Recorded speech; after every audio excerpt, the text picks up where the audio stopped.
Ladies and gentlemen, boys and girls, welcome back to the Football Stooges, the weekly football show where we cover football in the stupidest way imaginable. And boy, is it stupid. Very stupid. We were just recording for the past probably like 3 minutes and realized I wasn't recording. So glad we caught that in minute 3 and not minute 33 or 333. So I would have went to bed.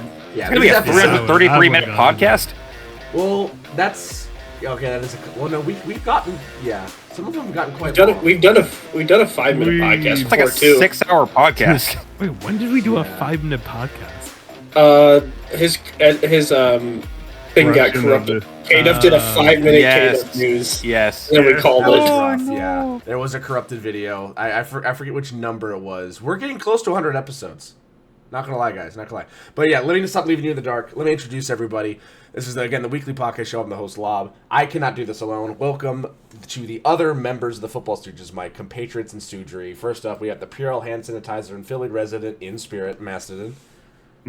You dumb git.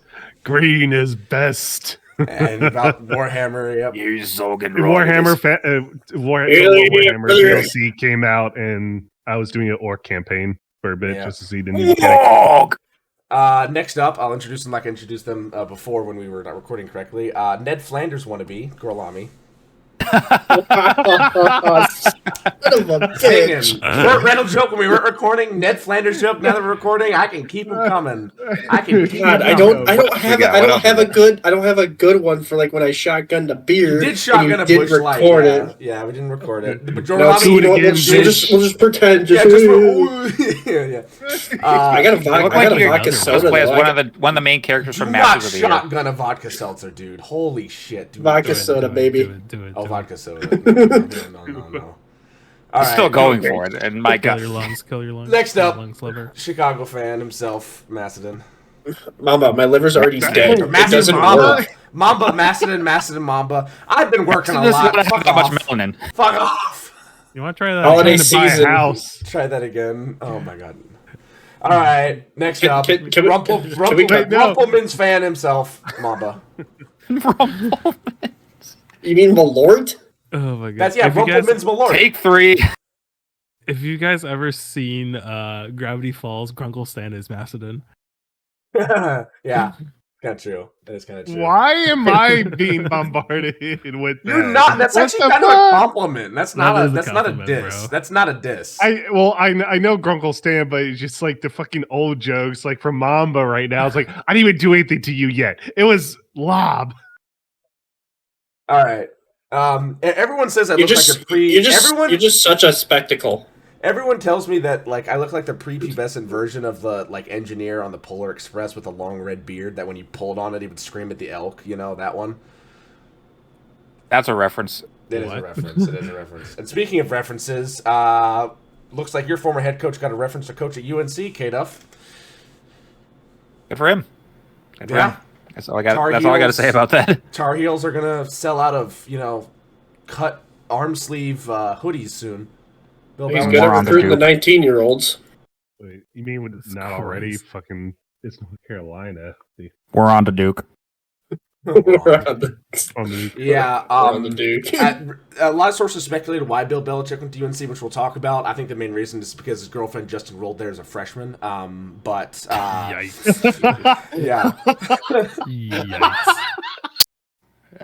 Somehow I knew that one. That was a low-hanging fruit. That was an easy one. I don't know.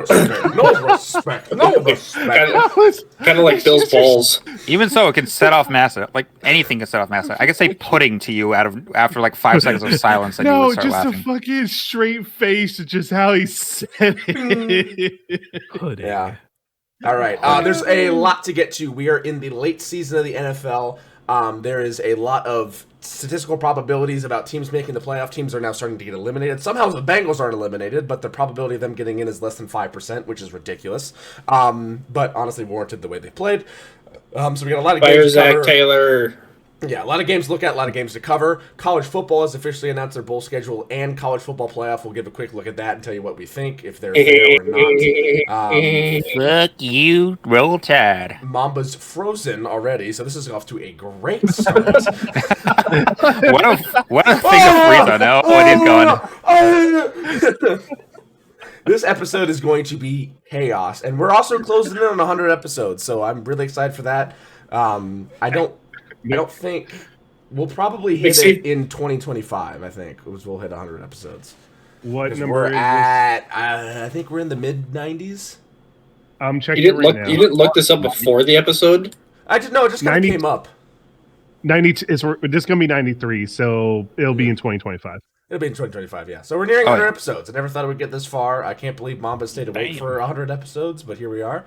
The ones he stayed, the ones he actually showed up for. Yeah, Bro. yeah. We gotta look at attendance. We gotta look at attendance, man. Mama might be getting an F in attendance. I don't know. I don't know, man. And then I'm right behind him with a D all plus. those random trips to Norway and those vacations. Yeah, those vacations. But anyway, I'm glad we're all here nearing the Christmas season. So glad to have my podcast family around, even if Gorlami's still adopted. And I'm glad my high school won their national championship. I get it. I get it. No, just look at us. You're obviously adopted. I thought we were going back. I thought we were going back to the whole fast days. Over this. You're Luke Musgrave's missing twin brother. We're just throwing zingers to each other. God damn. All right. Anyway, let's get to the football crossover. We're going to talk about college football, and then we'll get to KDF news. So, anyway. Adrian Peterson teammate. Ooh. All right. Adrian beat your son? Hold on. No, I got one for Chargers Broncos. Austin Eckler. Was Eckler a Bronco? I thought he was both. Was it Wes Welker or Danny Woodhead, maybe? I don't think Welker was ever a Charger. He was never. Yeah. Danny, I met Danny Woodhead before. Or am I thinking of a different running back? You might be. I don't know. Oh, who's the one that won him? Was with him for Super Bowl? Denver? So let's get some of the 2 playoff interceptions. We can do Old Phil. What? He's got 2 playoff interceptions? I mean, logging interceptions, not throwing interceptions. So. Oh, maybe this'll. What? Derwin James. Yeah, they're safety. I just don't think he's ever had 2 playoff appearances. He's not. Asante Samuel's not been there long Asante enough. Samuel, you can definitely do. He had that 3-pick game the other year. Well, but was he a Charger? Yeah. But these that was the playoff interceptions. That was the one where he picked off Lawrence 3 times and they still lost. Chidobe Awuzie. No, dang. What about Amani Hooker? I found out who. Wait, no, he played for the Rams. Who else was it? Oh, dude, I forgot. L'Jarius Sneed. He's had to have at least interceptions during his time with the Chiefs. I forget he went there, man. Everyone forgets he went there. What? I guess he didn't have a playoff interception. I guess not.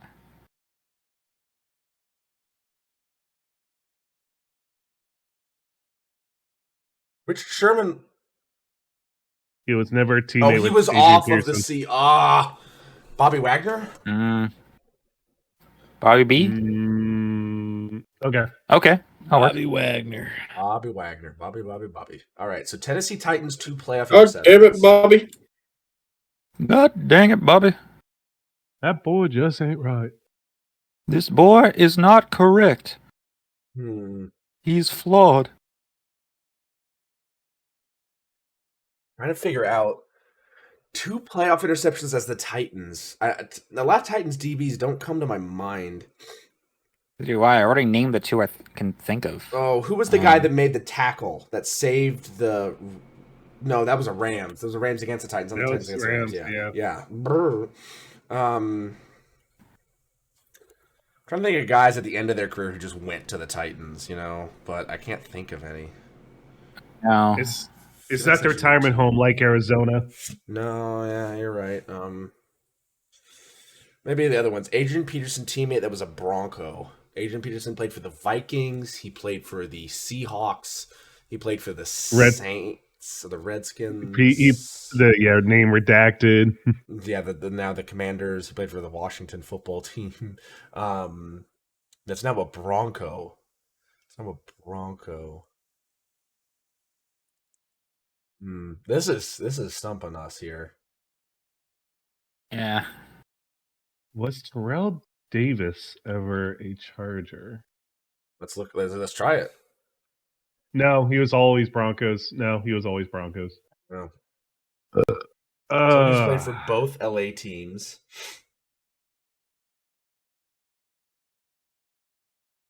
Wow, this is tough, guys. This is tough. Ooh, that's a really strong drink. I'm glad I didn't chug that. Holy shit. Might be a wild episode from you boys in about an hour. He's gonna be dead.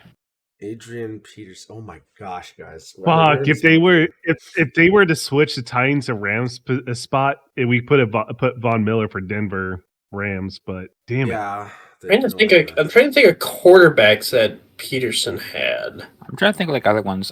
What about for Broncos Chargers, Jamal Williams? And 1A. Williams. Which year? Jamal? Top one, Jamal. Yeah. Whoa! Damn. 0.64%. Huh. Okay, a guy that played for two LA teams, Chargers and Rams. You can also think St. Louis and San Diego. Yeah, True. Well, it's basically still. Yeah. Did Eric Weddle ever play for both? He did. Because he won a Super Bowl with the Rams. Okay. He's got a mohawk. I'm thinking of the guy from Jackass. You know how Pat McAfee? Oh, Jared Allen, Blankenship, and DeJean exciting whites on the Eagles. You know, have you seen?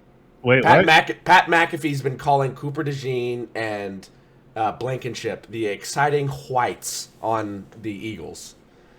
Yeah, It's like the nickname he's given them. I think Eric Weddle's the OG exciting white. That guy was something else. Something else. these white boys are gonna be good out there. Also, That just like boy a ain't white. weird combo. You never saw many guys in like the secondary with no gloves and taped fingers. Like that was like an OG look. Yeah, that was All right, Titans and Broncos and Titans and Rams. I know Taylor Lewan was always maybe Roger Stapp. If not, try because nice. Right guard. I believe, or it could be left. A guard. I was gonna say try Fitzception, but that also works. What about for Broncos? Was Ryan Fitzpatrick a Bronco? No. No. Eric Decker? I have somebody that's just. Ooh, Eric Decker. He might have been both times then. Yeah. I was gonna say Josh Reynolds too, but that could also work.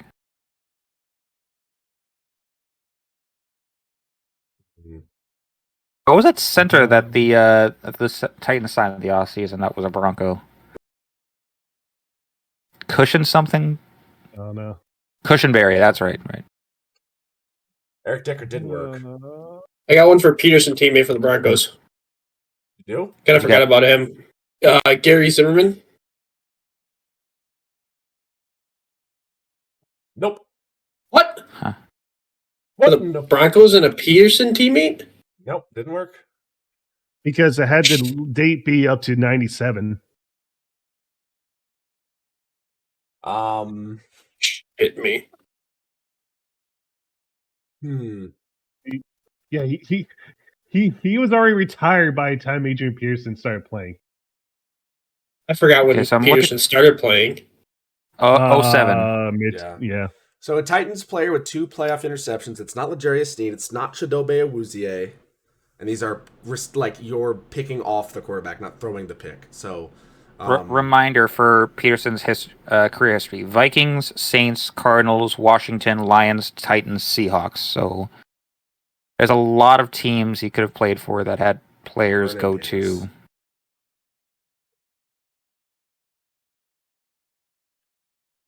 You know what? Fair enough. You guys know, like when I stop in the middle of when I'm Oh. saying something and I just like spit something out that, like I say, the football gods gave me. That was one of those. I just heard Vernon Davis in my subconscious. I have a What happened problem. with Jamal Williams? I forgot all about Vernon Davis. Adrian Peterson teammate that was a Ram and then a Titan that had 2 playoff interceptions. Ah, no.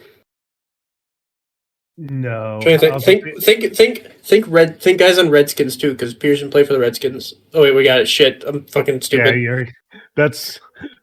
I was so just drawn on it. Peterson teammate that was a Ram. Peterson teammate that was a Ram. Let's just start naming Adrian Peterson's teammates. He was on the Vikings. Who did they have? Jared Allen, no.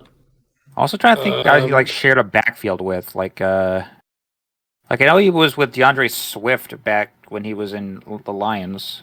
So I don't think Swift was ever on the Rams though. Oh my gosh.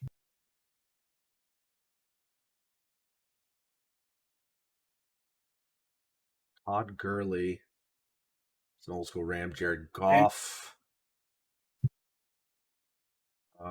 Gurley, I think, was only on like 2 different teams, and yet, Yeah. His career wasn't very long, which is sad. yeah. For Titans and 2+ playoff interceptions, try Kevin Byard. Oh. Well, that is another one we forgot about. Oh. Man. Seriously? We're starting to run out of people that even played in the backfield for Tennessee. Their history's not that long.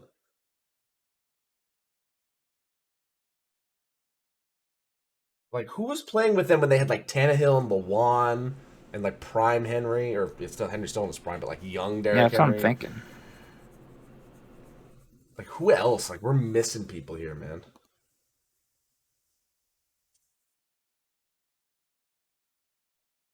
Dude, it's. Oh, we could try to think of people that was probably part of the Oilers. Yeah, What but can you about- name anyone from back then that was a DB? Nope. Yeah, Nope. me neither. Masson could. He was alive back then. Fuck off. God damn it.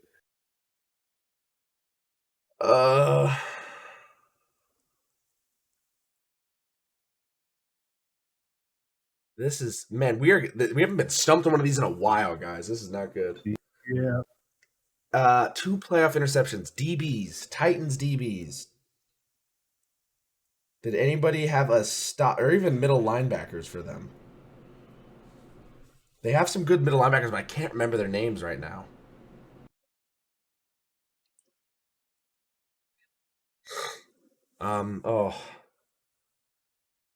Like they have some good linebackers right now. That's the thing. Titans defenses, I feel like, are always so like good, but like just like they don't have names sometimes. Like there's not big blockbuster names on a lot of these Titans defensive players. Oh my god, I just realized. I just thought of one. Malcolm Butler. For Titans? For Titans? He was a Titan. Wow. Oh He my was. god. And he had one Oh for my the Patriots. Yeah, a very big one for the Patriots. Oh, A did he very have one big for the Patriots? Okay, Adrian Peterson teammate, that was a Ram. We have one more, guys, one more. So he played for the Vikings, the Seahawks, the Washington organization, Saints. Think of like current Rams. Cup, Williams, Higbee. When was he with the Saints? Did he ever play with Andrew Whitworth? No, Andrew Whitworth only played for the Bengals and the Rams, so no. Other Rams, let's think earlier. Did he ever play with... Oh, who was the... Oh... Did he ever share a backfield with Falk? There's no way he did. There's no way he was on the same team as Falk. That would have not been allowed. No.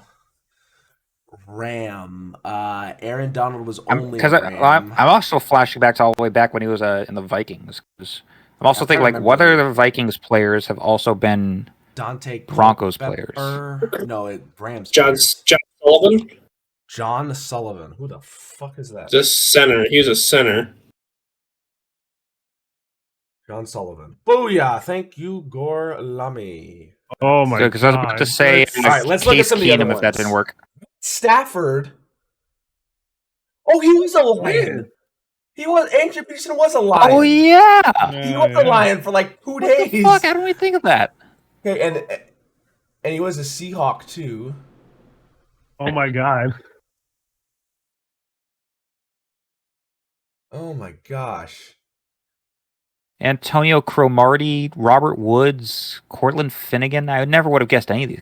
Melvin Gordon. Melvin fucking Gordon. When was Russell Wilson a teammate for Adrian Peterson? Seahawks. 2021. Adrian Peterson was a Seahawk for a while. He went around. Dude, he got around. Like, I'm not gonna mess around. Yeah. Pass around like a blunt. Pass around like a blunt. Yeah. All right, that's over for that. Let's quickly talk about college football. The conference championships are done, and this, ladies and gentlemen, is a beautiful college football playoff bracket. I don't think anyone got snubbed out of this. Nobody of note. I'll tell you that right now. I mean, people are obviously going to say the first 2 teams out, maybe 3, all SEC teams. Obviously, there's South Carolina, Ole Miss, and then the big one, Alabama. Those are all 3 lost teams. Like I said, nobody of value. Yeah, I don't think, like, who can you put Alabama above here when you look at it? No one. Obviously, 1 through 4 you can't. Those are all conference champions. If you disregarded conferences, maybe Arizona State. You don't. Once you disregard conferences, college football becomes a mosh pit. Don't do that. Like I said, if conferences were disregarded, Arizona State would probably be the 1 through 4 you cannot put Alabama in for. Those guys all won their championship for their conference. Okay, then what down about from there? 5, Texas, runner-up in the SEC. Hell no. 6, Penn State, runner-up in the Big Ten. Hell no. Alabama wasn't even a conference championship game. 7, Notre Dame, 1 loss. No. Even though that loss was bad, no. Then you go to number 8, Ohio State, 2 losses, one of which to the number 1 team and 1 bad loss to Michigan. 9, Tennessee, who beat Bama and also had a couple other bad losses, but they're still very good. Then you go to 10, Indiana, 1 loss to Ohio State. Then you go to number 11, SMU, ACC runner-up. Number 12, Clemson, ACC winner. No room for Alabama there. The only place that I could see you arguing with it is Tennessee, but they're so high up in that rating that it doesn't even matter. So, I would no say Alabama. The closest I probably would have thought maybe SMU because they lost in the ACC championship game. That's a 2-loss SMU team? Yes. And one of those losses is how many losses did Alabama have? 3. And technically, SMU's second loss was outside of the regular season. That was a conference championship game. So that also weighs into account because then you're looking at win percentage, which that doesn't affect it as much because you played another game. So that's another thing you have to look at. But we have this all set up, and it's great. The first round, all the way over there, is going to be played at the home of the higher seed. So Ohio State, Tennessee, in the Ohio. shoe in Ohio, yes. I hate that I'm saying this. Go Bucks. Fuck. I want Ryan Day to stay at Ohio State, so I'm sorry, Tennessee, but it's going to be cold, and it's not Rocky Top. Dabo Swinney's going to try to do the impossible and beat Texas in Austin. Good luck. SMU and Penn State. I think SMU's going to win this because James Franklin can't figure out how to beat a top whatever team. So, but also, if you're going to watch any college football game, the atmosphere. Oh my goodness, the atmosphere at college at Happy Valley in Penn State. Oh my God, that's gonna be great. They're gonna do a whiteout. It might be snowing. you're not going to hear shit. I mean, if he figures it out, they're just going to go into next week where Boise State and Ashton Jeanty just run down their throats. So. Yeah, somebody's going to get run over. But this 7-10 matchup on the bottom left corner of your screen. Holy moly! I am so excited for that. That is, I live in Indiana. This is the battle of Indiana. That should be good football. That is the battle of Indiana. The cheapest ticket for this game, I believe, was in the $900 range. God damn. Gonna get crazy in South Bend. Yeah, this is like, again, it's a cornered market. You're looking at a game in Indiana between two Indiana teams in one of the premier stadiums in college football, and a very storied franchise in football and a very storied franchise in basketball that all of a sudden decided, hey, we're going to football now. I'm going for the Hoosiers. I'm rooting for the Hoosiers. I think IU will win that one too. I'm predicting 2 upsets. I'm predicting SMU and IU to take over there. But yeah, then all the bowls over from that are all going to be actual bowl games. This Fiesta Orange, Rose, stuff like that. So yeah, I'm very excited for this, and this doesn't happen like super quick. They kind of draw these out, so that's why we pulled up this, and these are all of the bowls. So we'll quickly look at the first round games. Those will happen Friday, December 20th. Oh yeah, God. like. Look at this, guys. Real quick. Look at this. December 21st, Saturday. Okay? 12, 4, and 8. SMU, Penn State, Clemson, Texas, Tennessee, Ohio State. Oh my goodness. This is a night game at Ohio State. Big Ten teams usually get their big games at noon because, they got to save Tennessee, the late. Plant that flag. Plant the flag, Tennessee, please. Felony. And then look at this. The day before, you have the Battle of Indiana. So you have that going down on the 20th. Then you come down, and I believe here they go. Yeah, these are quarterfinals. Yeah, that's what you want next. Mm-hmm. The quarterfinals. Then you have the 31st, 10 days later. You have the Fiesta Bowl. Yeah, Fiesta, Clemson. So boom, you have Verbo also a Fiesta Bowl now. So you have a 1-5 and 8:45, and the day before you have December 31st. You have the Fiesta Bowl, and then you got the semifinals on the 9th, and then 9th and 10th, and then 10 days after that on a Monday, you have the College Football National Championship in Atlanta, I'm sorry, Georgia. the Duke's Mayo Bowl just sounds awful. Yeah. When you win the Duke's Mayo Bowl, I mean, it's Minnesota, which is an okay team. In mayonnaise. So dude, I actually want to go to that game, the Duke's Mayo Bowl, because Virginia Tech's playing there, and it's like a 5-hour drive for me in Charlotte. In Charlotte. It used to be the Belk. It used to be the Belk Bowl.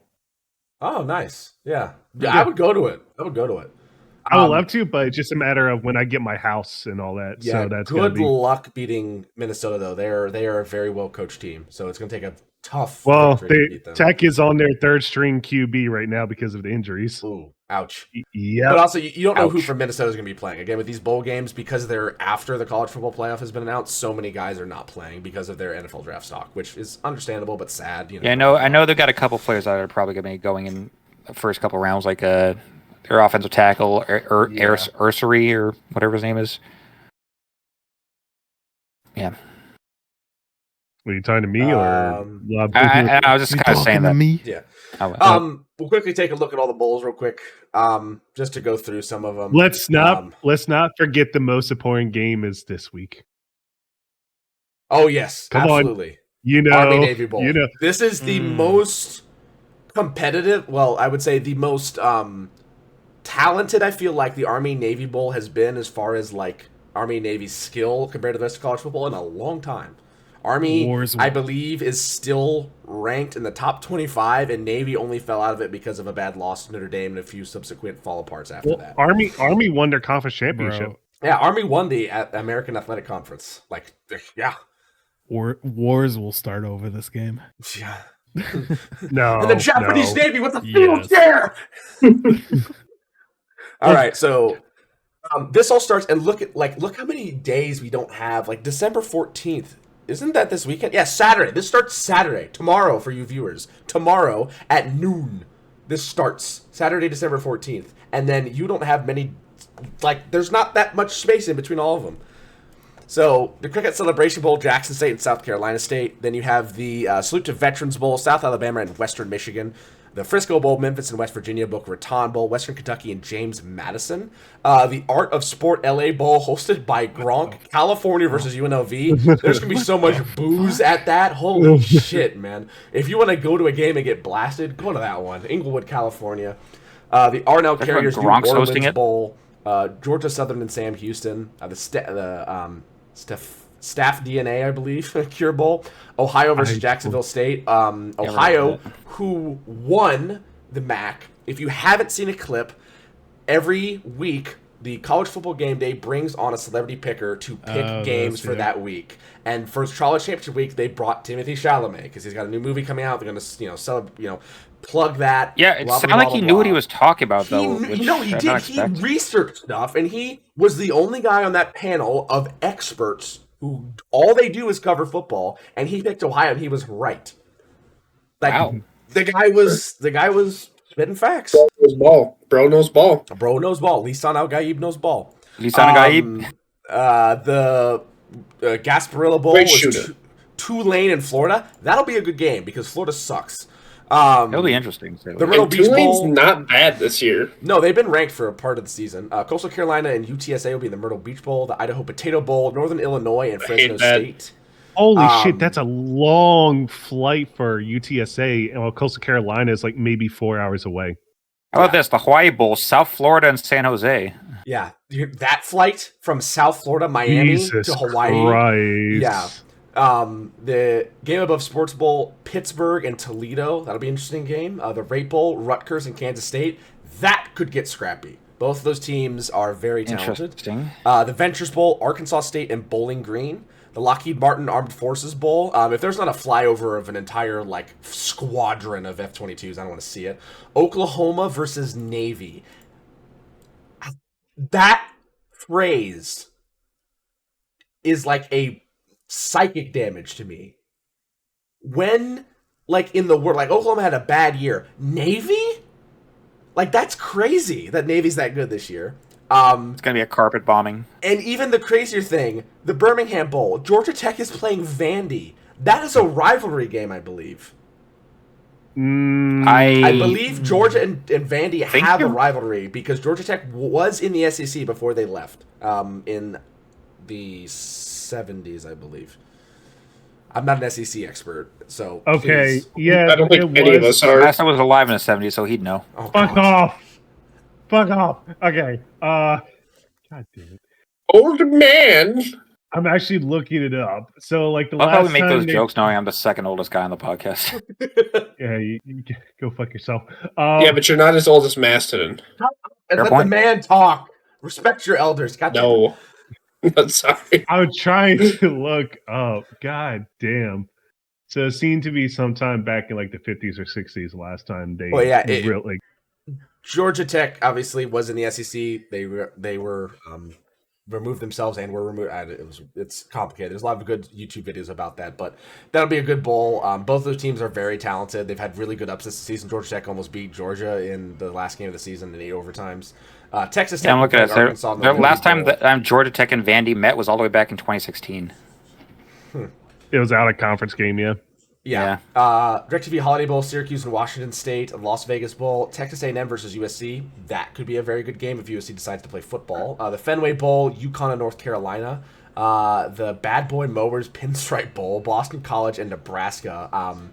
Boston College started very strong. Bad Boy Mowers. Yeah, the Boston College started out the year very strong and then started to fall apart, and Nebraska was the opposite, or it's about the same. So we'll have to see how that goes.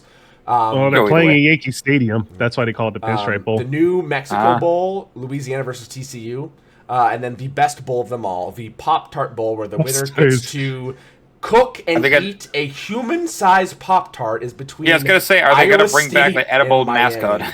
This is gonna be a good game. No Cyclones. Miami is the third best team in the ACC and probably deserve to lose every game they played in because they played with their food. And Iowa State is coming off their first 10-win season in program history. So that's going to be a great game. This, Snoop Dogg Arizona Bowl presented by Gin and Juice by Dre and Snoop. That was a what a name. Oh Miami my God. and Colorado State. If you don't believe we're in a late stage capitalistic crisis, right there. Right there. Of Ohio once we get like Colorado. Cheetos flavored Mountain Dew, then that's all. Yeah, like, and you okay, have the America's most, you have doomed. two of the most, like, you have the runner-up in the MAC and Colorado State, who I don't even know what the fuck they did in the Mountain West, are playing each other. The Gold Bowling Military Bowl, East Carolina and NC State. Nico, cousin, let's go bowling. The Valero Alamo Bowl, BYU versus Colorado. That'll be a good game. The Alamo Bowl will be a very good game. Colorado kind of missed the playoffs just a little bit, and BYU also just a little bit, both in the Big 12. That'll be a good game. And then the Range Technologies Independence Bowl, Marshall and Army. Good fucking luck, Marshall. Like, I don't know. You won the Sun Belt, and now Army's coming in. The TransPerfect Buzzsaw with the wing tee, baby. The Music City Bowl, this is going to be who gets the right to wear black and yellow. The team that loses this should have to change their colors for the next season because Iowa and Missouri are playing, and they both wear black and gold. The ReliaQuest Bowl, Alabama and Michigan. A little, as a Michigan fan, like kind of wondering why Bama. They're one of the first 3 or 4 teams to get out of the playoff, like just missed the cut, and Michigan was probably like 50 names down that. So it doesn't feel like the competition will be as equal as they want it. But they're also probably riding the high of the Rose Bowl last year, which was one of the best games in college football history. And also, I was going to say, it'll be a good rematch. Yeah, and you don't know who's going to play because who's going to the draft. Like, will Jalen Milroe play? Will Johnson play? No. Fuck no. Will Mason Graham play? Mason Graham, Kenneth Grant. Colston Loveland. There's a lot of names. You just LT Overton. Which might be cool for us because Bryce Underwood is coming to Michigan. The 4-star quarterback that we have on our roster that's not played because he said he doesn't want to play this season to prevent him from getting injured and hurting his chances in transferring, might play this game to gain himself some transfer points and go to a school that needs a quarterback. So he might play for us. We could see. What? Alex Orji, is that? No, not this guy has not played the entire season. Actually, he did. I think he got a snap or 2 against Northwestern. I can't remember his name. Neat. Okay, but the Sun Bowl. Yes. Tony the Tiger Sun Bowl, Louisville, Washington. The Cheez-It Bowl, South Carolina, Illinois. That'll be a good game. Texas Bowl, Baylor and LSU. Then you obviously have the quarterfinals, SMU, and we talked about that already. Blah blah blah blah. The Tax Slayer Gator Bowl, Duke and Ole Miss. The First Responder Bowl, North Texas and Texas State. Then the Duke's Mayo Bowl, Texas Minnesota and Virginia Tech. The Bahamas Bowl, Buffalo and Liberty, and this is in Nassau, which is going to be pretty crazy. Nassau, yes. And then obviously you have the finals, semifinals, years, and then the East-West Shrine Bowl and the Reese Senior Bowl. And yeah, every time I see East-West Bowl, I just think of the Key and Peele sketches. Yes, that's all I think of. Yeah. It's been 22 years and finally Wisconsin is not on that list. Dude, I know that feeling. Because Tech's their bowl streak broke a couple of years ago. We hired about 30 years. We did find a new offensive coordinator though. Fuck the air raid, bro. Hired Kansas's offensive coordinator. Okay. All right. I will quickly say we haven't had Muzzy videos in a while, and that's no disrespect to Muzzy at all. Been very busy with grad school. I just want to update about the league and how we're doing. Oh, now we want to update. As soon as Gorlami's out of first place, we're going to update it. Just get it over with. Yeah. Muzzy's 9-5. Gorlami's 9-5. I'm 8-6. Mastodon's 6-8. Mamba is 6-8, and K-Duff is 4-10. And I believe all teams get in the playoff, or is it just the top 4? No, the top four. Top 4. Top 4, and bottom 2 duke it out. So it's the matter of me and Mamba.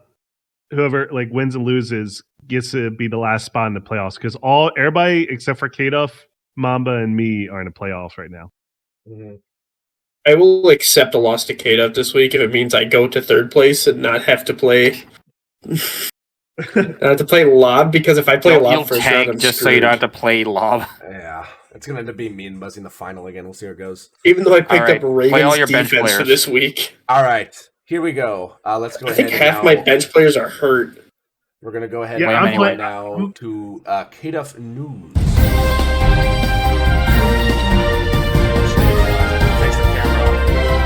Why? How bad? Oh, Oh, this that's guy. why. Yeah. How are Get him outta here. Also Get in him outta the here. news. Oh man. Let's get right into the news. Boys, Wow. I'm in the money on all 3 of my picks so far. I'm in the money. That ain't news. Anyway. Shut that.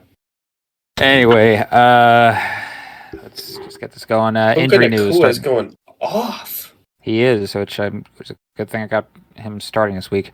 Injury news. Captain. Injury news. We've got, if my phone will stop fucking up, out for the year. The Jaguars are officially shutting down quarterback Trevor Lawrence after his concussion last week. Panthers running back Jonathan Brooks retore the ACL he tore in college. He only just came back from that and debuted last week, which is just rough for him. Jets are losing punt returner Irvin Charles also to a torn ACL. Commanders wide receiver Noah Brown, he is going to be shut down after having some sort of internal injury to his kidneys. Probably the worst sounding one of the week. Cowboys linebacker Demarion Overshone, he has completely destroyed his knee, torn ACL, MCL, and PCL. This is going to require a complete reconstructive surgery, meaning he's probably not going to see a football field again until 2026 at the earliest. That So, sucks. my God, that's just rough for him. Which is shit, because he was having a breakout year after losing his rookie year last year to also a torn ACL. As for shorter to long-term stuff, Eagles tight end Dallas Goedert is out at least this week with a knee injury. Steelers wide receiver George Pickens is doubtful with the hamstring issue he's been having. And Saints quarterback Derek Carr will not be starting this week because of his hand fracture. As for other questionables, Jets cornerback Sauce Gardner with a hamstring and running back Breece Hall with a knee injury. Yet another 49er running back Isaac Guerrero with a foot sprain. Raiders quarterback Aiden O'Connell has got a bone bruise in his knee. Seahawks running back Kenneth Walker III with his calf injury. Cardinals tight end Trey McBride's dealing with a minor knee issue. Chargers quarterback Justin Herbert suffered a leg contusion last week.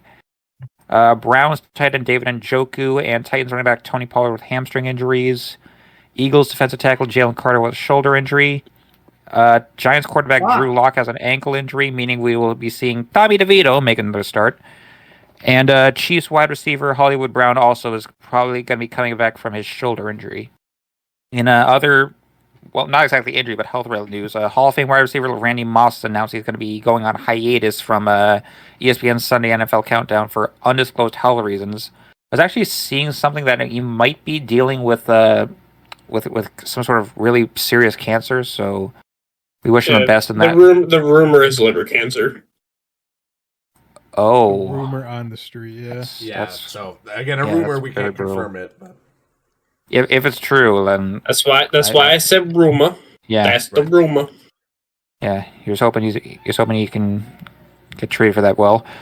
As for more concrete stuff, going on to signings and re-signings, I think I reported this last week, but the Chiefs have signed former Cardinals offensive tackle DJ Humphries. Saints have signed former Jaguars wide receiver Kevin Austin. The Commanders have claimed former Patriots wide receiver KJ Osborne after we waived him this week. Buccaneers have signed former Falcons linebacker Deion Jones. And the Broncos are extending offensive tackle Garrett Bowles on a 4-year, $82 million extension. 42 of that is guaranteed.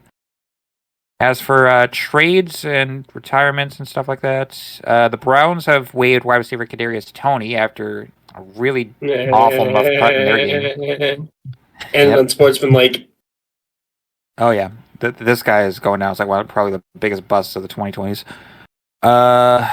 Let's see. The Patriots have waived KJ Osborne, as I just previously said.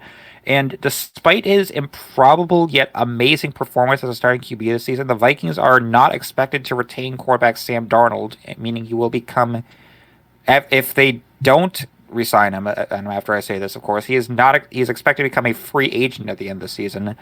This comes after reports saying that the Vikings front office haven't entered into any long-term negotiations with him, despite the fact he's been great for you guys in the wake of the J.J. McCarthy injury. What do you guys think of the Vikings? It does sound like the Vikings. I mean, they did basically the same thing with what's his name? With Cook a while back, because like the guy had a monster season for him. Like, okay, thanks for nothing, I guess. Let's go to the Jets. Cook kind of did bad though that year after. Yeah, maybe it was a good thing. Also, I don't know, just because I don't want a Kirk Cousins situation. That's true, I suppose, because Jesus, the buyer's remorse in Atlanta for Kirk Cousins right now is at an all-time high. As for miscellaneous stuff, we've got 2 more clinches and 3 more eliminations. Clinches for the Lions, who, of course, as we discussed last week, were going to clinch after they beat the Packers on Thursday Night Football. And the Eagles are flying into the playoffs as well. As for eliminations, the Titans, the Browns, and for the 14th straight season, making them the longest active drought across the NFL, NHL, NBA, WNBA, and MLB, the New York Jets. Yeah. Say it with me, guys. JPTS. Suck. Nah, we love to see it. Also, I'd love to see this: the former Patriots getting new jobs. This one being, of course, 6-time world, I almost want to say World Series champion, Super Bowl champion, head coach Bill Belichick. He has been named the new head coach at the University of North Carolina. Funny enough, replacing who was the oldest head coach in college history, Mac Brown, who was 72 when they were fired. Belichick is 73, so they changed nothing there. He's going to be stick around until he's at least 78. He signed a 5-year deal and is also bringing along his friend, former Browns general manager and sports media host Michael Lombardi, as the program's general manager. And what do you guys think of this? Browns general manager? Oh, Lombardi that's even worse. Yeah, back in like the 2010s. And other than that, he's been like a assistant coach and player personnel director at multiple places. All right, how was the Browns during that time? Was GM? You know how the Browns were at that time. It was 2013. Yeah, wasn't that was when they were still bad, but that was when they were still bad, but it wasn't during like the Hugh Jackson era of bad. Oh, okay. I thought that was. I don't think he was there in 2013. But whoa. Yeah. Apparently, this is also not Belichick's first tenure at North Carolina, as back in the 1950s, when his father was assistant coach there, he was a young lad still not able to smile whatsoever, sitting on the benches at Keenan Stadium watching them play. So, alongside his good friend Mastodon. Yes. All right, you can stop now. Yeah, there's also rumors that he only took the job because his girlfriend is a freshman there. Anyway, that was my line. Yep. Well, sticking with the college stuff, Heisman finalists are locked in. The nominees this year are 2-way Colorado player Travis Hunter, who is having a monster of a year for Deion Sanders' program. Boise State running back Ashton Jeanty, who is setting all-time records in college for running backs. Miami quarterback Cam Ward, who is probably going to be one of the most overrated second overall picks of all time. And the heir apparent to Bo Nix, Oregon quarterback Dylan Gabriel. Out of all 4 of these guys, I think it's between Hunter and Jeanty. I'd take Jeanty. Yeah, I think Jeanty is the best running back in his position, bar none, and Hunter is like the 6th best receiver and a top 10 corner.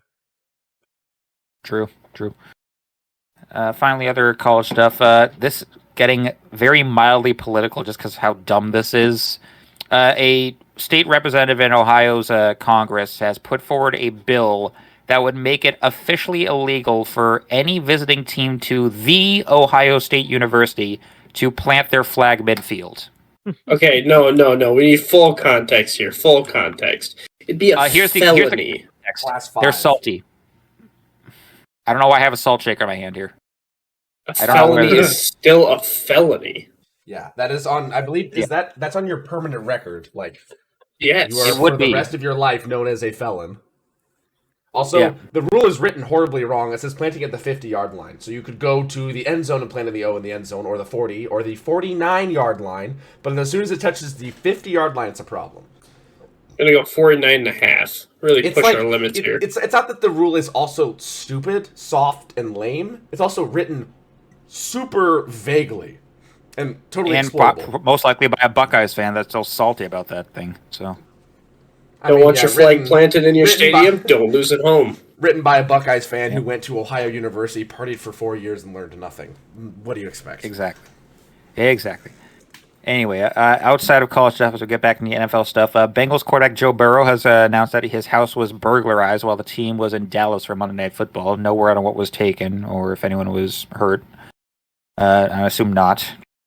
A sports bettor has cashed in one of the largest sports gambling bets ever after his $3.1 million bet on the Eagles beating the Panthers hit, which it almost didn't. Holy shit, did, because holy shit, would have been funny if the Eagles blew it to the Panthers. You blew it.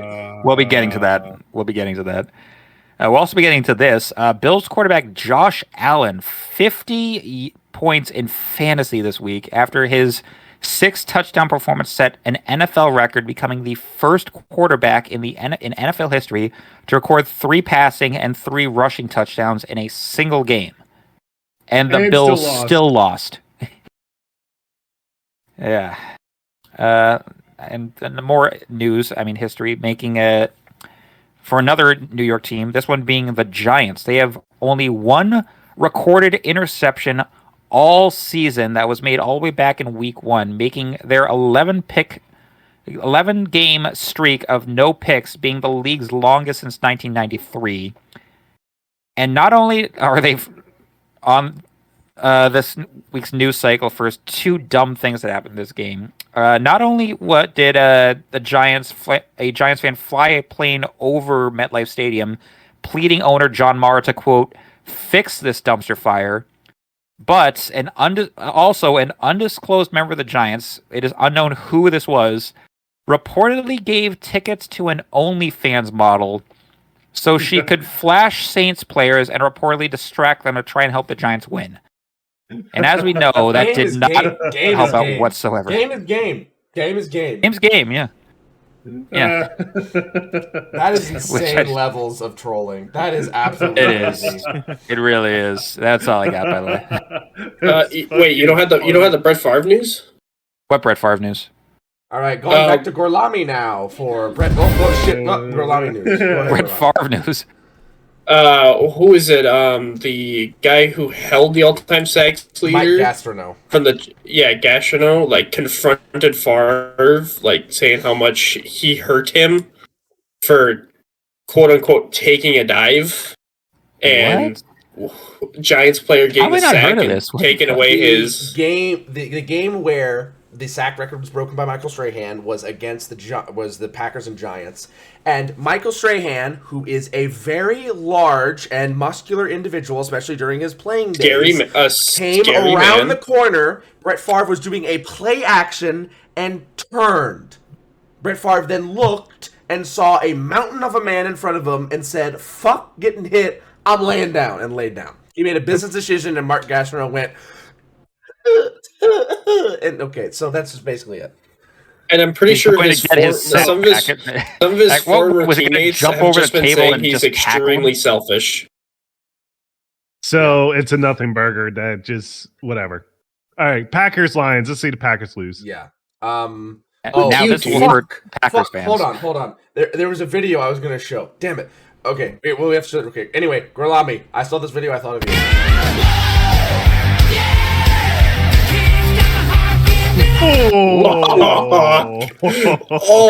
I saw that. Did I send that to you?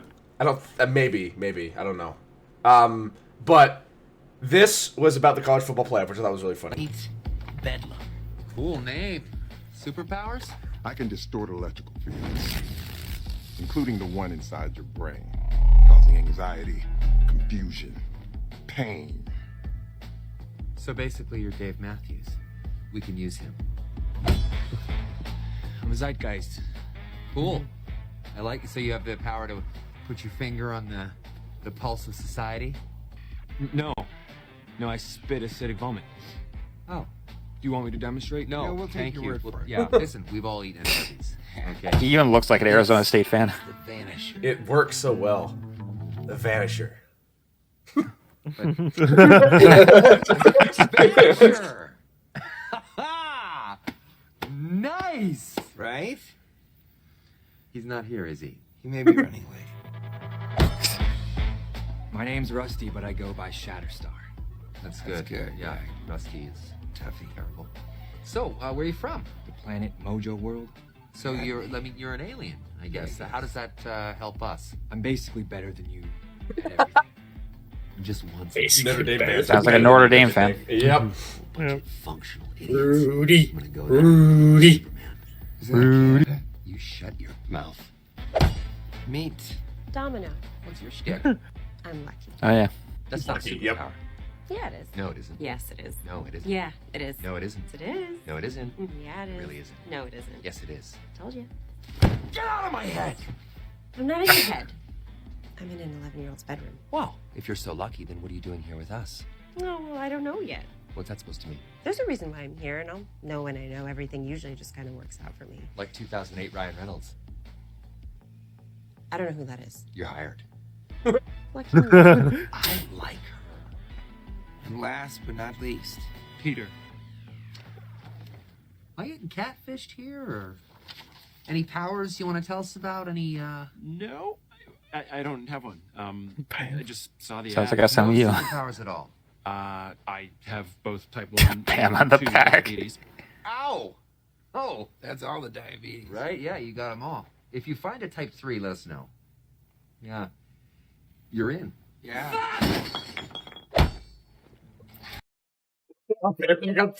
Wait. That's also Packers Lions was last week. We already talked about it last week.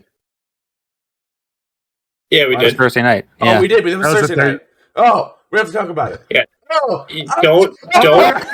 Let's just skip this game. Skip this game. Talking about no. Oh, my eyes! Detroit Oh my Green God, Bay my again. eyes! I can see! I can see! I can't! I can see! Guys, it's not that bad. So, since this was such a shit Kidding me? show, I'm gonna I go. feel like I'm watching the scene where the Indiana Jones Nazis have their heads melting. Hey, in. hey, Kata, while their eyes are burning out, I'm gonna make another drink, okay? You do that. Quick, while they're shielding their shotgun that vodka soda. Oh my God. Okay. Mac Jones won a game of the year of our Lord 2024. That's all you need to say. 10-6 was the final score. 10-6. Okay, moving on. Yeah. Like even the stands are so empty, man. Super Tank Bowl. The apathy between both these teams' fan bases. I'm surprised those stands are full at all. Yes. This was. I'll just outline a few good things. Mac Jones, 23 for 31 for 220 yards, no touchdowns, 2 picks, 1 sack, a decent day. The picks are rough. Tony Pollard, 21 carries, 102 yards, great day for him on the ground. Will Levis was all right, 19 for 32 for 168, no picks, 2 sacks, not bad. How there. do they win when Jones is making throws like that? Yeah, Jones was throwing some moon balls that were picked off. So, yeah, it was just a late game rush by Tank Bigsby that was able to get them the only touchdown of the game. And won that. This was a Big Ten matchup between like Rutgers and Maryland, and it went bad. It went not even that. This was a Big Ten matchup between like UCLA and Purdue. If both teams only had defensive players, it was bad. It was really bad. But hey, the Jaguars found a way to get it done, and they're 3-10, and so is Tennessee. They're both 3-10. The AFC South stinks. I'm done. I'm done looking at this. I am sorry, Tennessee Yes, and thank Jacksonville you. fans, but you Thank probably you. also don't want to look at this either, okay? Moving on. Nobody with eyes wants to look at that. The Jets. Well, okay, at least there Well, was this one we offense. can look at this one because it's always fun just watching the Alright, Jets and then suffer. for some reason, it shuts off every time I do this, but here we go. We're back. Here we go. Jets, Dolphins. At least there was offense to The Jets. actually- The Jets kind of had this, like for a while. It seemed like. Did they? Well, yeah. The final score at the end of the first half was only 13-15 in favor of the Miami Dolphins, so they were in it. And then the Jets scored 10 in the third quarter to the Dolphins 0, so they were up. And then the Dolphins scored 11 to their 3, and then the game got to overtime, and the Dolphins scored a touchdown and won the game.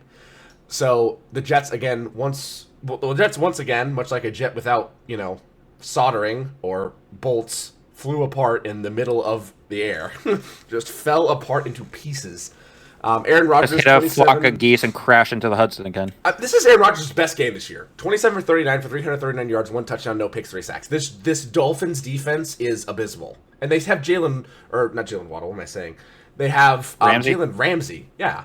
And Calais Campbell. Ramsey has fallen off a bit this season, and I think it might be because of lingering injury issues. Okay, if by a bit you mean the entire length of the Grand Canyon, correct. I have not seen a quarterback fade into obscurity this quick since Eli Apple after he left the Bengals. So this is bad. Running the ball. I can think of one more. Emmanuel Forbes. Holy fuck, yeah. Yeah. Running the ball, Braylon Allen 11 for 43 and Isaiah Davis 10 for 40 and a touchdown. Not that great. Receiving, Garrett Wilson 7 for 114, Devontae Adams 9 for 109 and a touchdown. Braylon Allen 4 for 38, Tyler Conklin 3 for 33, Isaiah Davis 3 for 27, Allen Lazard 1 for 18.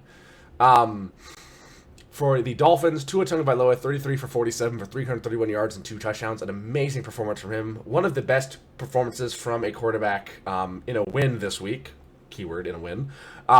Miami's rushing was horrible. Akane 14 for 24 and a touchdown. Jalen Wright 2 for 7. No one else had more than one carry. Receiving, Tyreek Hill 10 for 115 and a touchdown. Jalen Waddle 9 receptions, 99 yards. You couldn't give the man a 1-yard screen at the end of the game to give him 100 yards, just a yard off. Kane also 6 for 45. Jonnu Smith 3 for 44 and a touchdown. Juwan Hill 1 for 14 and Jeff Wilson Jr. 1 for 7 as well as Jalen Wright 2 for 6. This Jets team just finds ways to lose. It's just as bad as the Bengals, honestly, but at least the Bengals offense is playing very well. The Jets offense is playing well this game, but most games they're not playing well. And the one game where your offense does play well, your defense can't stop this monster of a greatest show on turf lookalike in the Dolphins. I mean, Jonnu Smith has come out of nowhere for this team. Tua Tagovailoa, when healthy, is amazing. Tyreek Hill is a blur on the field still, even at his age and with the amount of kids he has. And Jalen Waddle also is a very dangerous threat as well. So this team has... the amount of kids. You say that like he's Phillip Rivers. Have you seen the amount of kids he has? I think he has... I haven't. 9, 12 now, I think. So what? Rivers has got 13. Roethlisberger supposedly has 52. Wait, what? Oh yeah. He was Allegedly. Allegedly has fathered a shit ton of illegitimate children. Big Ben for you. No, Ben Roethlisberger, but also. I was making a joke. But anyway, I don't know what it is with this Jets team. There was legitimately, Rodgers was talking about this team being cursed afterwards, which, I don't blame him. I don't know if it's still Rodgers. I think it's just the Jets in general that are cursed. It's what did Joe Namath do to get that Super Bowl to curse the Jets? Probably signed about 18 different souls to the devil. Yeah. So it's mortgage off the original Jets owners and front office's souls so they can win that Super Bowl. I if they run it back next year with this team, they have obviously areas they need to fix. Their secondary and their offensive line. I feel like their front seven are very good. Front seven's okay aside from Olu Fashanu, who looks like who's already looking like a bust. And then where's Quentin Williams is also very good. He's had a down year this year, but generally he's very good if you can get him back on track. That's been good. Tyron Smith has been okay when he's on the field. Jets, how's that? Go ahead. Gardner's been okay. I was about to say Hassan. How's that Hassan Reddick trade, Jets? Yeah, I actually have not been an eye on Reddick's stats. Not good, Mastodon. It's not very good. Yeah, they need to get Breece Hall back on track. They really need to improve the offensive line and get another good piece in the secondary, especially some safeties. I think that would really secure up this team to give them a lot better defensive punch. And then I think having... I don't know if Hassan Reddick is the right option because obviously there's been some problems with it, but you need to have a bona fide edge rusher for this team defensively, I think, to really put them to the next level. Because Hassan Reddick, as you can see a lot of these plays here, he's just getting stonewalled by some guys. Even though this Miami offensive line is a little underrated, I believe they still have Trenton Armstead on the left tackle. Teron Armstead? Teron Armstead, yes. I believe they do, but Fairly certain. Obviously, the biggest thing that you need to fix is the Jets' defense. Their offense, they just need to be like consistent and execute. O-line. Yeah, and their O-line obviously needs to be better because you have to give Rodgers time. These guys have to be able to run deep routes for Rodgers because, again, he can still sling the rock like crazy, but you need time to do it. And, like, look at that. Calais Campbell instantaneously in the backfield. But if you give time, then you have... This should be the best receiving core in the league. Like, on paper, Wilson, Adams, Allen, Conklin, Lazard. Lazard's your wide receiver 4, basically. I keep saying it, just because you assemble the 2019 Packers roster does not equal like an actually good football team.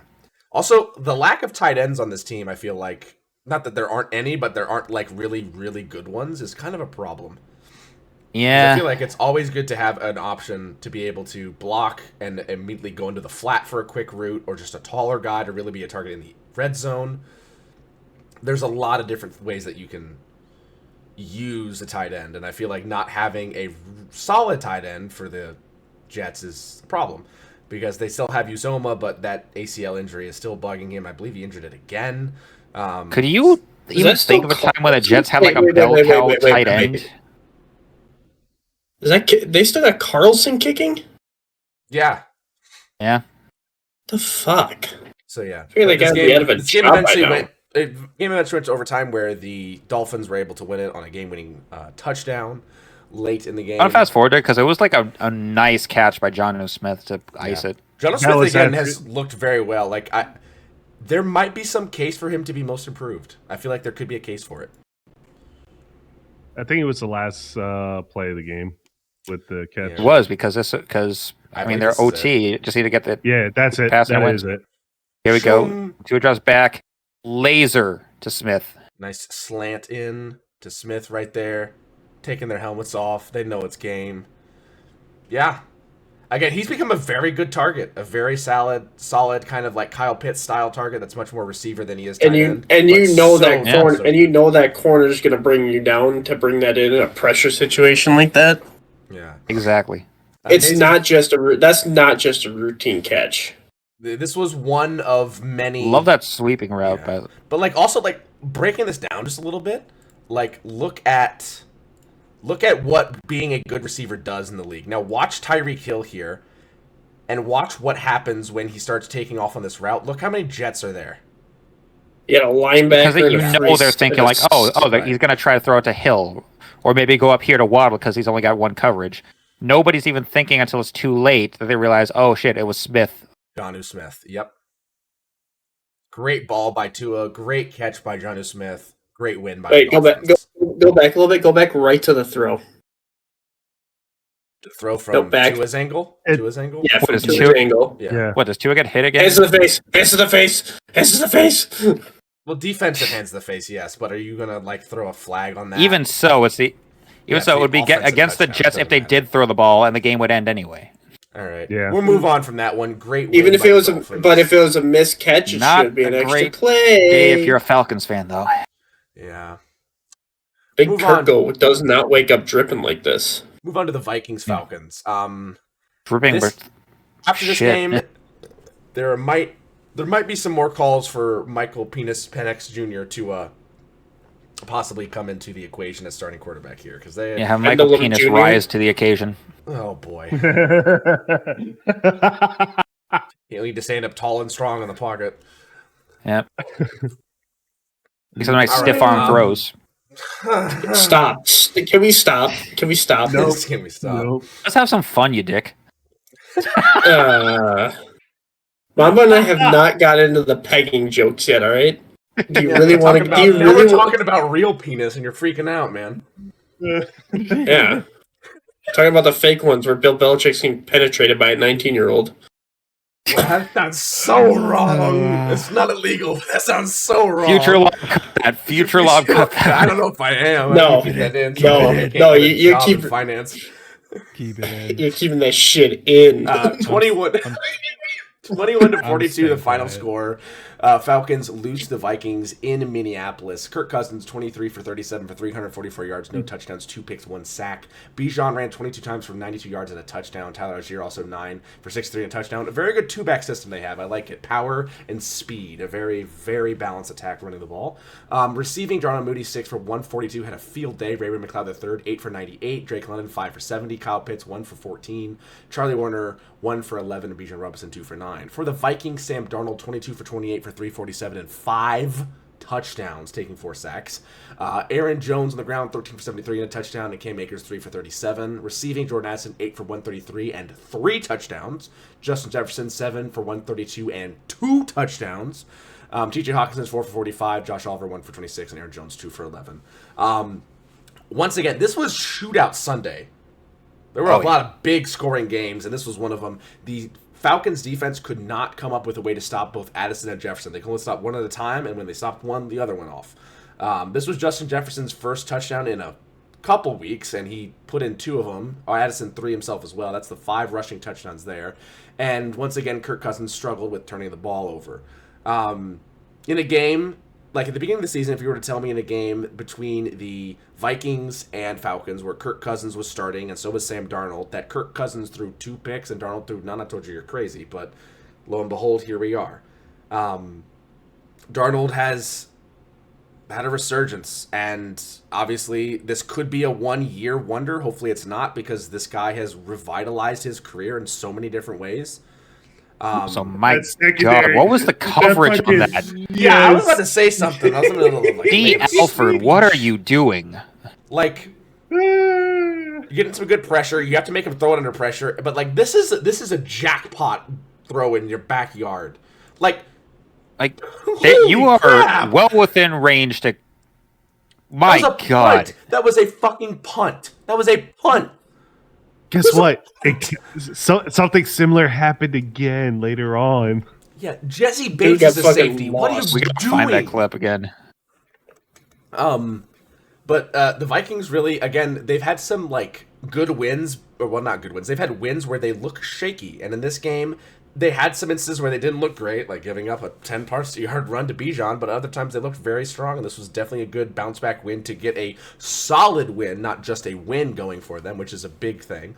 So they're looking to continue to improve this performance more and more as the weeks go on toward the playoffs, because, again, they're going to be in the playoffs. They're 11-2. Obviously, they're not leading their division because Detroit's a monster, but at the same time, they're going to be in the playoffs. They have a good chance of making a deep playoff run, especially when Darnold's playing like this. And then on the flip side, the Falcons, you guys, like, looking at your schedule here. What kind of attempt of a tackle on Darnold was that? So Really they start out the season a loss at Pittsburgh, win against Philly, loss at Kansas City, win against New Orleans and Tampa Bay and Carolina, then lose to Seattle, win against Tampa Bay and Dallas, right? So at that point in the season, that's 1, 2, 3, 4, 5, 6, 7, 8, 9. 9 weeks into the season, they are 6-3, right? Yep. They're 6-3. They rattle off 4 straight losses after that. I think the stat between Lions, Packers, and Vikings right now, when not playing each other, their record is 28-3. Yeah. I mean, Packers have one of those losses, Lions have one of the losses, and Vikings have one of the losses. Falcons, you came into the season with so many new pieces and, like, returning guys. Good offensive line, good secondary. You brought in Jonnu Smith. Not Jonnu Smith, what am I saying? You brought in, who was the edge rusher from from your team, Kadoff? Red Sleeves. Matt Judon. Judon, there it is. You brought in Matt Judon, a great edge rusher. Brought in Kirk Cousins. You made sure Bijan was staying. You had obviously a good receiving core that looks great. A lot of stuff's going into this, and it looks like you got a really good ability to use this team, and you proved that. You went over 500 very well, and you were looking going into that game against the Saints, looking very well like you could secure yourself a really good playoff seed and win this division, and now you're on the outside looking into the playoffs, watching as Baker Mayfield dangles the keys of the NFC South in front of you, holding your only ticket to the playoffs. Playoffs? Like, this is a colossal. Like, I mean, it's Falcons gonna Falcons. Yeah. This is a colossal collapse. Also, holy crap. Like, I know TJ Hawkinson's tall. Look how much bigger he is than Justin Jefferson. Good lord. Oh, yeah. Yeah. It is good to see him back. Isn't he from, playing again. Didn't he come out of Iowa? Yes. Too? Like, yeah, that would explain. Like, they make huge tight ends. They do. They find like farm boys that are like bailing hay bales. I'm like, hey, can you catch a football? And they're like, I guess. And then they're gonna play in the NFL. Kidding! I just caught 3 hay bales with my bare hands last week from 50 yards.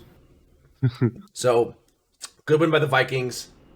Tough loss by the holy doink. Tough loss by the Falcons. Yeah, holy doink. That was like a dead center. That was a piss missile. You guys see that? Look at this absolute piss rocket. Oh, wait until we get to the Chiefs game. Oh my god. I don't want to talk about it. Anything else you guys want to say about this game in particular? Any comments on the situation for the Vikings or Falcons? D. Alfred, I hope you had a nice career, because after this game, your time in the NFL is basically over. Maybe. Ugh. All right. We shall move on. As we do. All right, now let's play if we can spot the OnlyFans model in the stands. No. It's kind of heavily demonetized. What monetization? Fair point. 14-11 was the final score. This was in again. There were a lot of shootouts this week. There were also a lot of like horrible games. If this week in the NFL was a movie, it would be like a really good Western. You would be watching like a Clint Eastwood masterpiece Western while there's some guy slowly killing a donkey over a horse fire in front of you. Because you're just like, oh, they're so amazing. There's so many shootouts. And just it's like this dying sounds. And this was one of them. There are some horrible, ugly sounding and looking games. What do you mean? No. My analogy's right. You can't lead a horse to water if its feet are glued to the tarmac. Shut up. See, he said it. It's not a me quote. It is a kind of quote. It is not a fucking me quote. God, I feel like Mystery Theater 3000 right now watching this game just to make fun of it. Yeah. You ever heard of that show? Oh, yeah. I don't think so. No idea. But 14-11, Look the how final score. empty the stands are, dude. Yeah, it's the Giants, man. Like, what do you want? They're 2-11, and they're playing the Saints, who are 5-8. Yeah, the only actual Giants fan there is either 5 points watching at home, or the dude in the airplane flying the banner to tell Mara to fix this fucking mess. Or the OnlyFans model. Or the well, no, she was paid to be there. I feel like I don't know if she was. Shit, yeah. But that's fucking funny though. Yeah. So why are they wearing blue and why is one's wearing white? They're just talking the whole time. It's just out. 20-31, the final score. 219 total passing yards for Derek Carr. 20 for 31 for Derek Carr in his passing attempts. 219 total yards, 1 touchdown, 1 pick, 1 sack, and also a broken hand, which might keep him out the rest of the season. Running the ball, Alvin Kamara 17 for 44, and Kendrick Miller 10 for 32 and a touchdown. Receiving, MVS 4 for 51, Juwan Johnson 4 for 50 and a touchdown. Foster Moreau 2 for 40. Alvin Kamara 5 for 35. Cedric Wilson Jr. 1 for 18. Dallin Holder 1 for 10, Jamal Williams 2 for 10, and Kevin Austin Jr. 1 for 5. For New York, Drew Lock 21 for 49, passing 227 yards, 0 touchdowns, 1 pick, 2 sacks. He was also the lead rusher 5 for 59, while Tyrone Tracy went an abysmal 16 for 45 and a touchdown on the ground. Receiving, Malik Neighbors 5 for 79, Dano Bellinger 5 for 45, Wandale Robinson 4 for 38, Tyrone Tracy 5 for 38, Darius Slayton 2 for 27. Two really rough and struggling teams. However, the Giants just don't have a quarterback at all, let alone a defense outside of some defensive line pieces in Dexter Lawrence and Keon Thibodeau. So there was a lot of opportunity for the Saints to get a lot of stuff done on the offensive side of the ball. Even without Derek Carr late in the game, they were still able to get the win just on the time of some of their players. But they're in a tough position now because also KDF is frozen. Oh, no, he's just sleeping. No, he was Sorry, what? Derek Carr is out. Spencer Rattler's out. And Taysom Hill is out. So that's going to leave Jake Haener as the starting quarterback for the Saints next week, which I don't know. I think he's also already started once, and it did not go very well. Yeah, so the Jake Haener experience is not going to be fun for New Orleans. And then for the Giants, get out the cold cuts because The it's most a exciting whole lot of Danny DeVito. Yep. The Or most Tommy exciting DeVito. the most exciting thing that happened in this game was the OnlyFans. Yeah, fuck it. Put Danny DeVito at quarterback. Like, something might happen. Trash man. I throw horrible passes. Damn it. He fucking hits the offensive lineman in the back because of how small he He's is. so short. Yeah. So, rough game. I don't want to look at it anymore. Just a very rough game. Two teams having a very tough season. God damn it, you didn't find the OnlyFans. The Panthers. Ooh, Mastodon. Mastodon, It was close. Mastodon, you have the floor. I kind of like Saquon Barkley went off again, 124 yards. He has the franchise record now for the most rushing yards. Damn. Sorry, that hit. Damn. Defense still looks decent. Just at the end, just try not to let them get that many yards if it's that close. Also, I kind of thinking I saw a comment on that hit that that hit made Xavier Leggett talk normal. Oh my god! He got up and was like, "Why'd you throw me the ball there, man?" Okay, take another hit to the head. I think we need to fix your speech. Oh, thanks, man. Thank you very much. I think the Carolina is looking better in the past couple weeks too. Is Carolina better, or are you playing with your food? Honestly, Bryce Young is looking better. Yes, Bryce Young's better. The rest of the team, not so much. Ups and downs. Okay, so I want to show a hand here. Up, down, or we'll do with thumbs. Up, down, or in the middle. Do the Panthers continue the Bryce Young experiment next season? 3, 2, 1. Whoa! My thumb is up. You can't Oh, see it, yeah. Oh, God. This is, yeah. Like, I mean... I feel like it depends on what David Tepper's tantrums tell him in the offseason.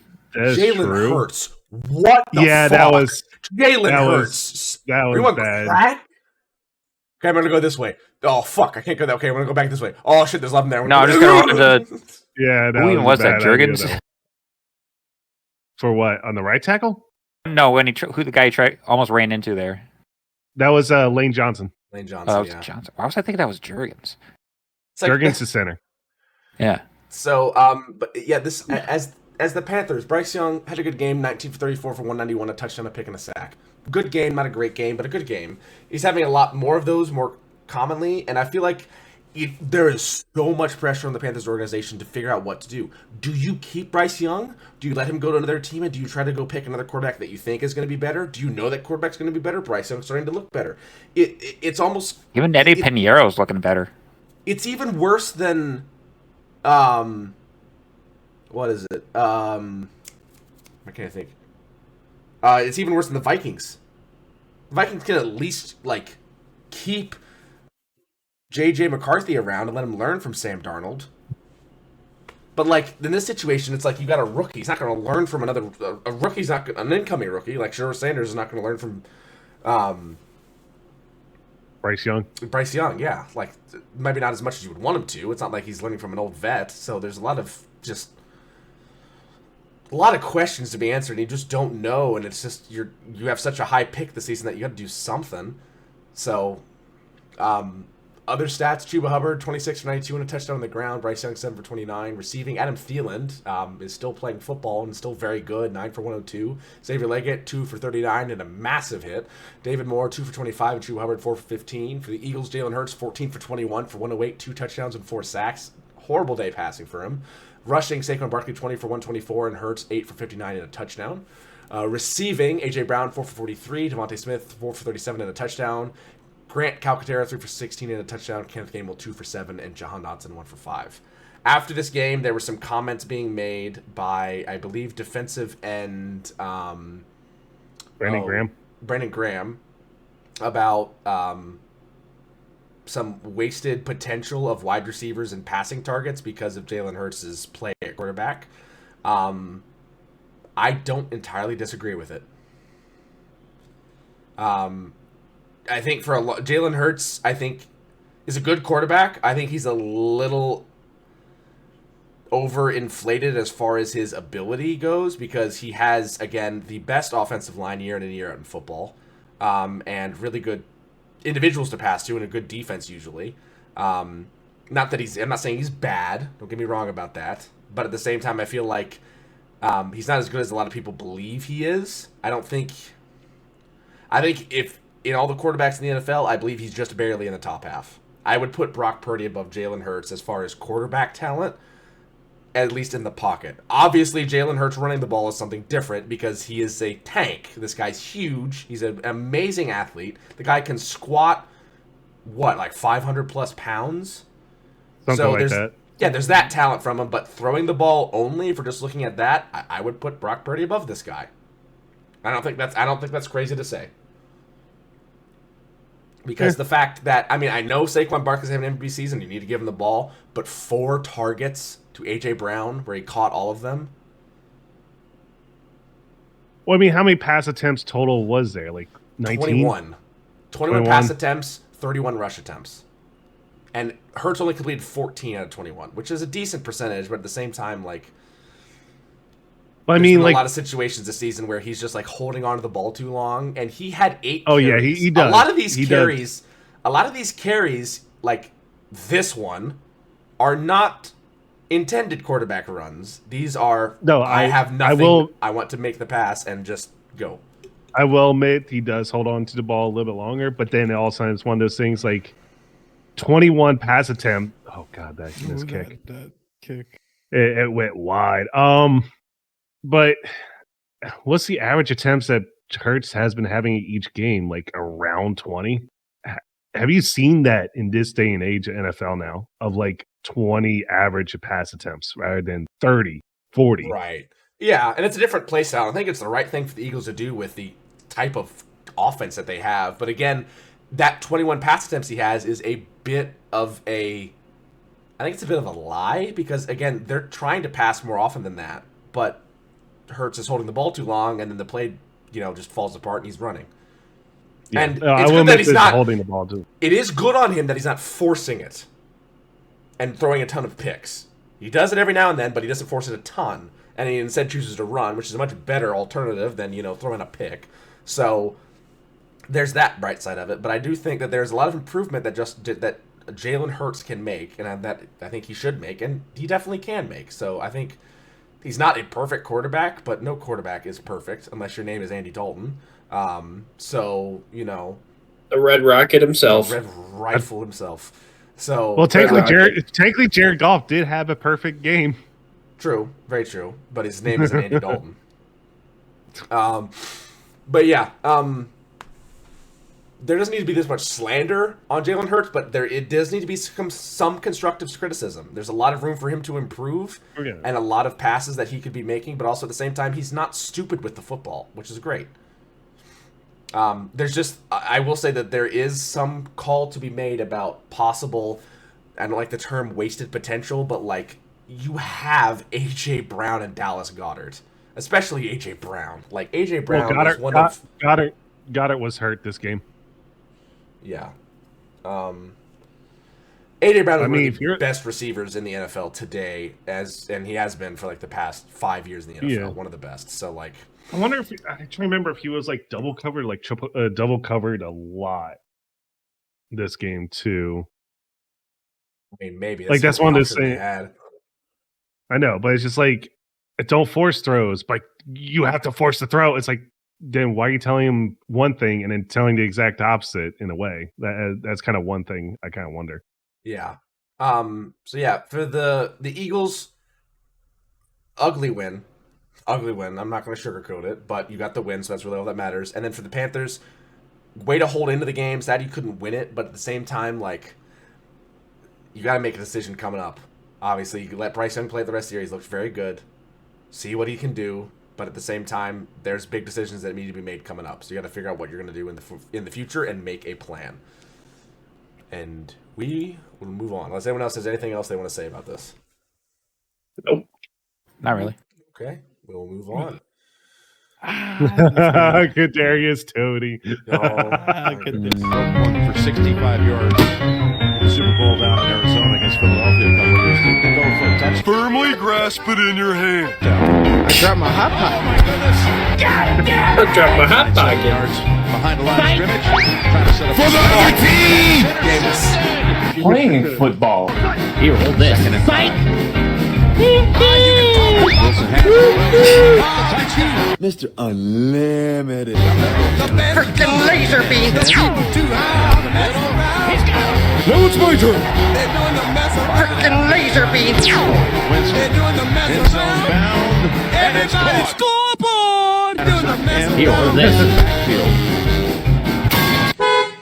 Cordell fumbles the football. 2 seconds later. This guy stinks!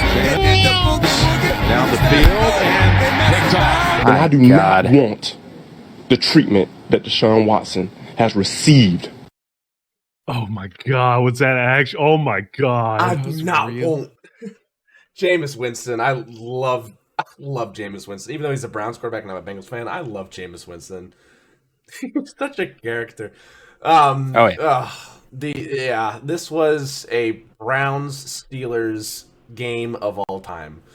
AFC North football. 14-27, the final score. The Steelers get the win in Heinz Field. Fuck whatever it's called now. It's still Heinz Field.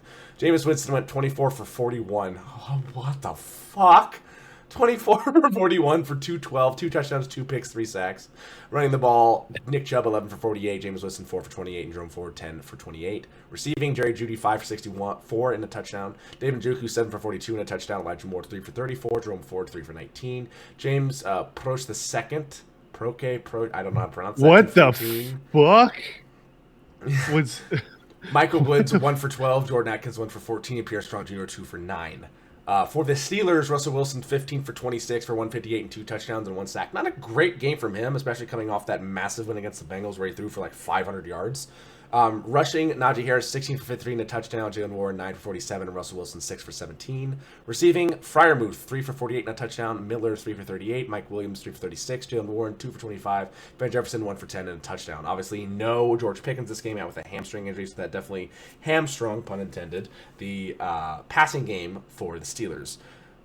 When it came down to it, 2 picks by Jameis and no picks by Russell Wilson really set up the dichotomy in this game, and the Steelers got out early and kept the lead going into late.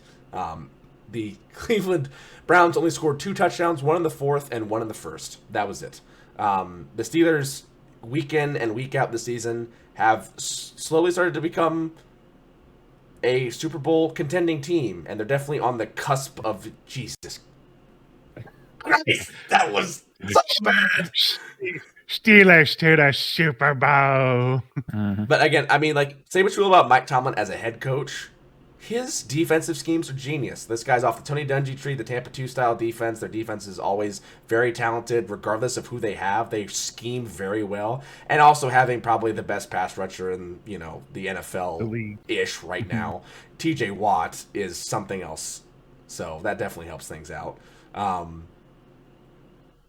How are we feeling about this game, guys? Like, thoughts about the Steelers' Super Bowl chances, about, the Browns browning?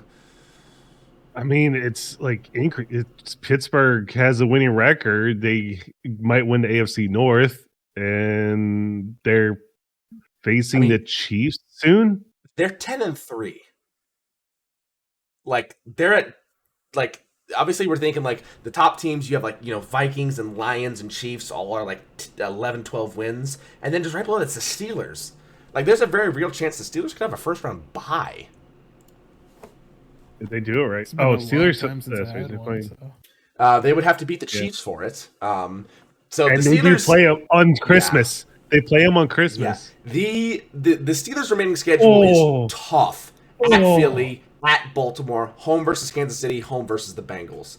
And that last Bengal game might be something where the Steelers don't want to play all their starters because they're in the playoffs and their seed's set. So they might not go out and try to beat the Bengals as with their starters. They might just play some of their backups. So we'll have to see how that goes. But yeah. I don't know if I'm gonna call it hot take or something. Like Russell Wilson get maybe up for comeback player of the year?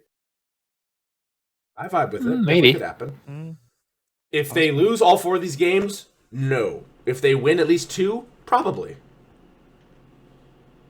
I honestly, I could see them winning all 4 of these. As much as it hurts me to say, as a Bengals fan, they could legitimately win all 4 of these. Like, who knows? Especially with What's the last schedule again? so at it's Philly, Eagles, at Baltimore, home versus the Chiefs, home versus the Bengals. In that order. Chiefs and Eagles might give them trouble. Chiefs and Eagles. They already beat the Ravens. I know Ravens they are. beat the Ravens. the Lamar Jackson cannot beat the Steelers. Whoa. Okay. Well, it's hard to beat a team twice, and it's not like the Ravens are easy. No, but Lamar. Okay, for the past few seasons, Lamar Jackson cannot beat the Steelers. I get that, but at the same time, it's Lamar fucking Jackson, Mark fucking Andrews, Derek fucking Henry, Justin. And never mind. Maybe it's like how the Steelers can't beat the Patriots kind of thing. Like it's just the one team that they could be as good as they want. They just can't beat them. Yeah. They beat the Ravens on field goals. This Steelers team kind of reminds me of the Bengals Super Bowl run, where no one expected them to do anything, and all of a sudden, they just kept winning, and people were like, wait, what? Huh? Wait, who? There's a what in Cincinnati, and they're doing what? They're winning? Like, I feel like this has kind of come that way. Like, at the beginning of the season, like, did you expect the Steelers to be 10-3 going into their final 4 games of the season? No, but personally, no. But the standard is the standard. They have to have a winning season because Tomlin. True, but this much of a winning season. This isn't like 9-8. True. This isn't. There's a difference between 9-8 and Super Bowl contender. They're in Super Bowl contender territory. They're not in 9-8 territory. It's a big difference. I mean, and then also just touching the Browns, the nightmare continues. Nightmare. Like, like, what do you want? But yeah, the factory of sadness is open again. Only 3 losses for the Steelers this year are against weird teams: Colts, Cowboys, Browns. Yeah. And they've beaten teams like the Denver Broncos, the Ravens, the Chargers, the early Falcons. I mean, I will say that this stretch of games in the middle of their season, at the Raiders, home versus the Jets and Giants, that was pretty easy. But then they had also Washington and Baltimore back-to-back. That was kind of tough. So, but yeah. Hey, and hey, coming up, the state championship, the battle for Pennsylvania. Mike Tomlin was joking that the game should be located in a small town directly between both of the teams. I'm a fan of college football. Neutral site games sound kind of cool. Not gonna lie. What stadium though? They would. I mean, for the town in between Pittsburgh and Philadelphia is like some really small town. I think they would have to play it at Penn State.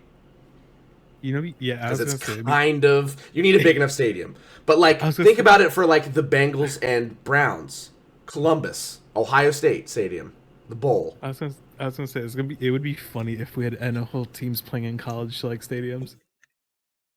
More NFL teams need bands. Bands are such an integral part of college football, and they're so cool and they're so nice. But like, obviously, that's the other thing the NFL doesn't have is like drunk college students at the games, which is another thing that just adds to college football so much.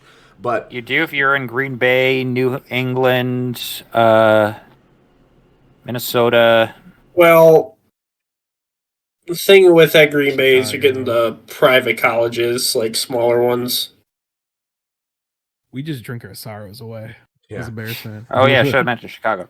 Yeah, but yeah, drinking for a Badger game compared to drinking for a Packer game is 2 different fucking levels. What would be some other like neutral site games? Because Columbus for Bengals Browns, Happy Valley for Steelers. In between Chicago and the Colts. I mean, I think their stadium is shit, but UConn for like New England and one of the New York teams. The Jets and Giants should find a way to play in Madison Square Garden.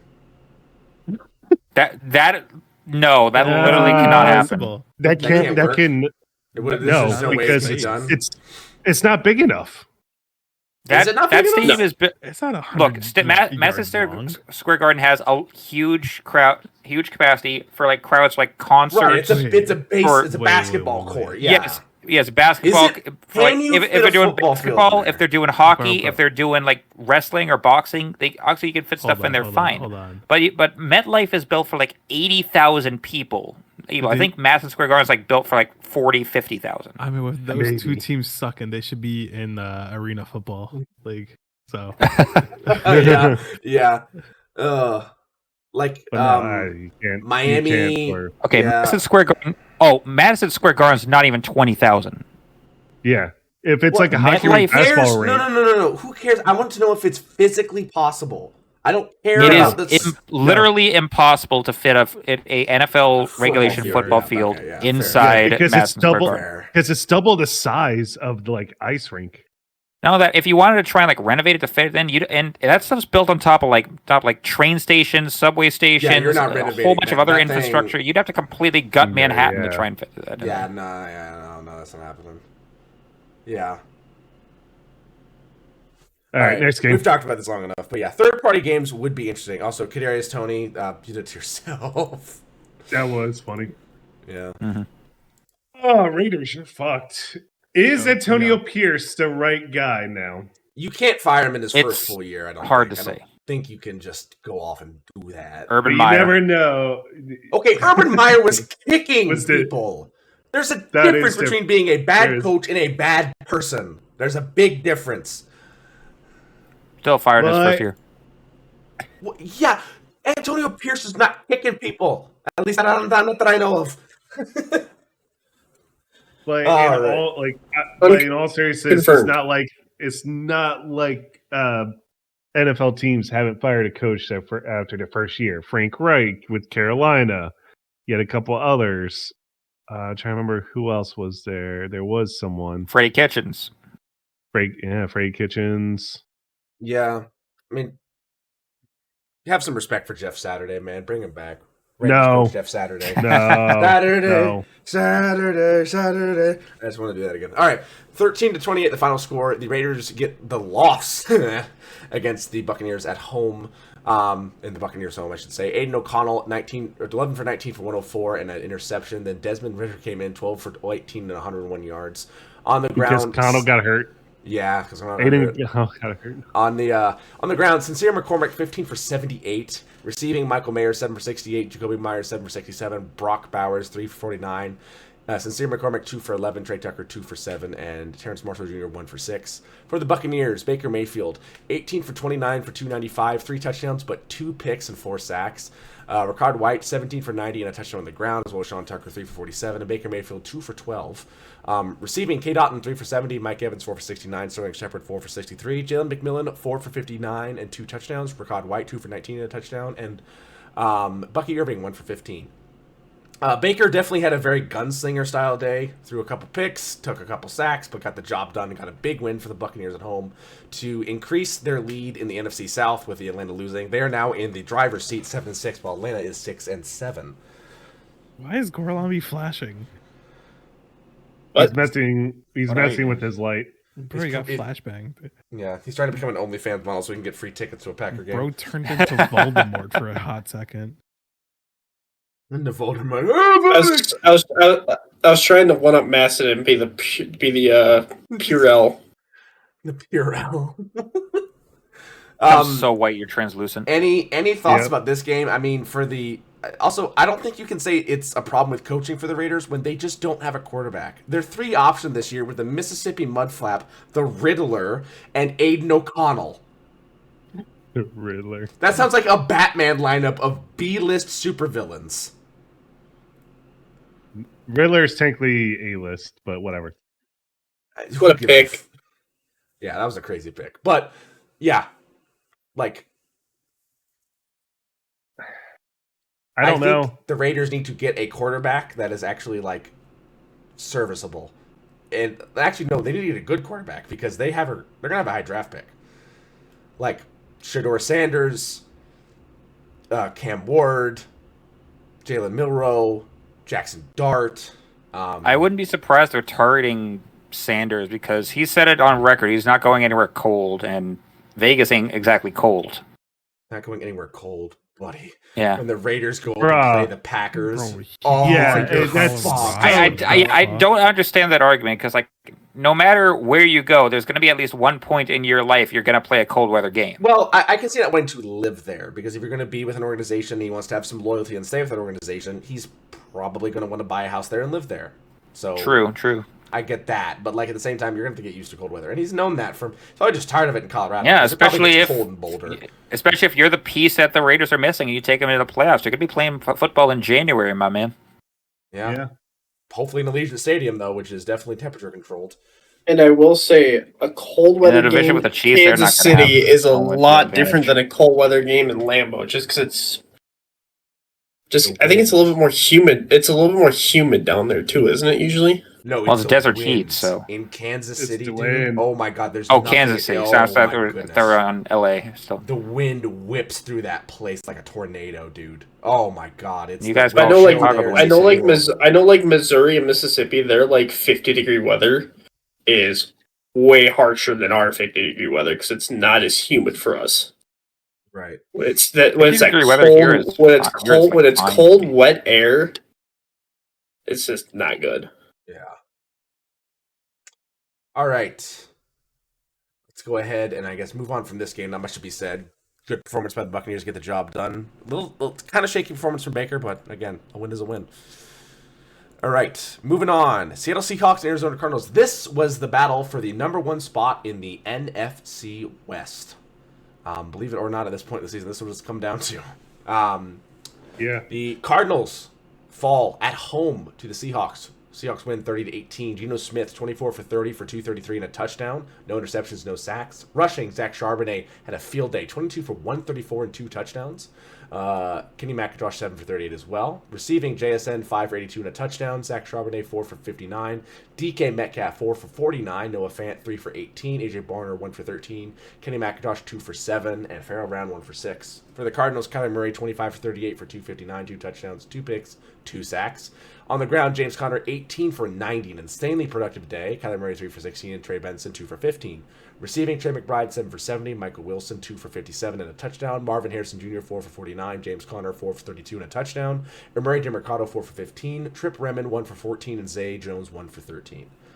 A tough-fought NFC West battle that securely put the Seattle Seahawks in the driver's seat of this division. A spot that they should have had earlier in the year, but hey, they got it done now, and they are looking much, much better as the year goes on. Their offense has become more and more consistent, and more of their weapons seem to be getting better and better. Obviously, DK Metcalf has had some struggles, but JSN has proven that he can be a wide receiver 1, I think, in this league. Him and DK are going to be a definite big-time threat for this, and the development of AJ Barner and Noah Fant at the tight end positions look great, and the 2 tight end sets for Seattle are looking very dangerous. Charbonnet also looks great at the backfield. He had a field day, ran all over the Cardinals, and the Cardinals' offense got a lot of things going, but just couldn't stop the Seahawks enough times. I mean, Kyler Murray had a great day. The 2 picks weren't good, but other than that, he had a very productive day. Like that pick? Like that pick there. But James Conner, 18 carries, 90 yards is phenomenal.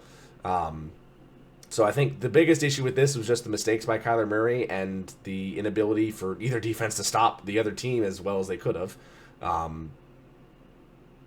Yeah, but again, Seahawks take the driver's position here in the NFC West and are going to get themselves a playoff spot if they are able to keep it. Any thoughts on this one? Got it 1 for me. They're starting to be consistent, rather inconsistent. Los Angeles is right on their heels. I'm just going to give it to wildcard weekend when they get like beaten by, say, Detroit and get exposed as frauds. If Detroit doesn't get the #1 seed. Yeah, Detroit doesn't get the #1 seed. They'll probably be beaten by the Eagles.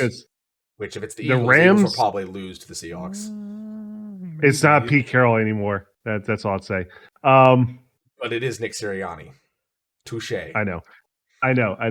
But no, I mean is that Eagles had never beat Pete Carroll when he was coaching the Seahawks. Could never beat P.P. Carroll?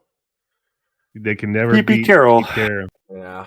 But what I'm about to say, Rams are half game back of the Seahawks. Seahawks 8-5. Rams are now 8-6. Yeah, that's with their win tonight as of Thursday that we're recording. So that's Yep. a little inflated, I guess, because the win percentage is Well, yeah. yeah, but I'm just saying that they're a little, but like the it's Seattle. It's so I'm close. just Yeah, saying they don't Rams are- own the yeah. division. It's close. It can be anybody's game. San Francisco could still win it. Somehow they could. Even though they just Mathematically, lost. yes. Mathematically, yes, but Probability is very low. All right, we'll move on from this one. Keep on grinding through these games. This game, bro. What did I've I been waiting for this one. say? What did I say about this game last week? It's going to High be a scoring? banger. No, what do I always say about games that end up being very little defensively? Uh-oh. So, wrong button. Sorry. Yep.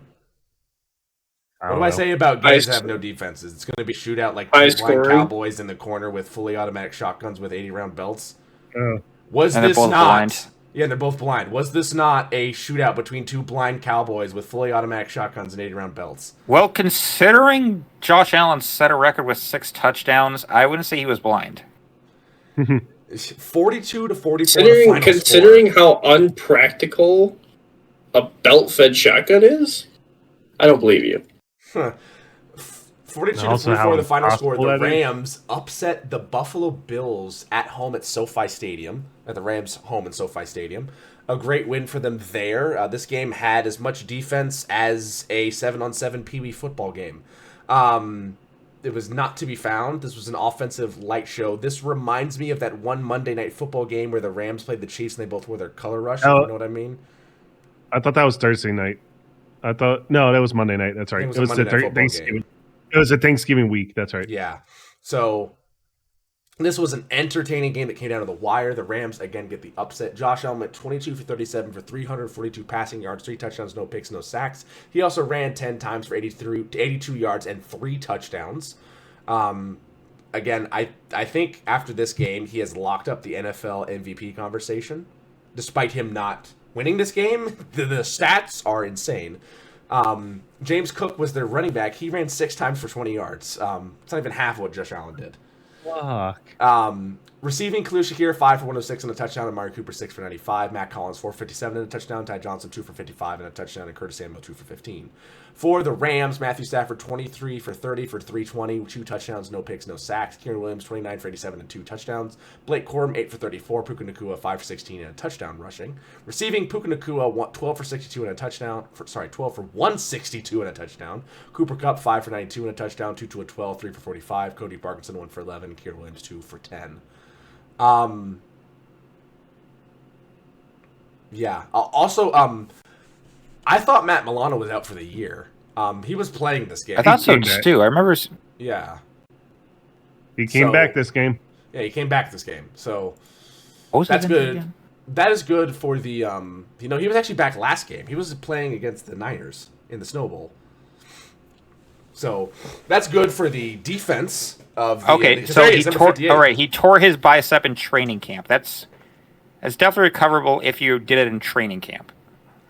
Still a very quick recovery for a torn muscle. Yeah, that is true. Maybe he was undergoing the same treatment that Aaron Rodgers did come back from his torn Achilles last year. Yeah, ayahuasca and dreams. Darkness retreats. Darkness retreats. Yeah. This was a gunslinger battle between Josh Allen and Matthew Stafford, and the old man won it. I like Matthew Stafford continuing on his legacy as the king of clutch. Again, this was like that one. This was like that one meme where it's like the two guys fighting, and they're both grabbing the back of each other's heads and just like, and they're not defending themselves. It was just a slugfest. And that was a hell of a blocked punt here. Yeah. A couple key plays, including this blocked punt, were what really put the Rams ahead and allowed them, because then there were no fumbles by either team, no interceptions by either team. So this was a game where you had to be perfect, and the Rams were perfect by that much, and they won the game by 2 points.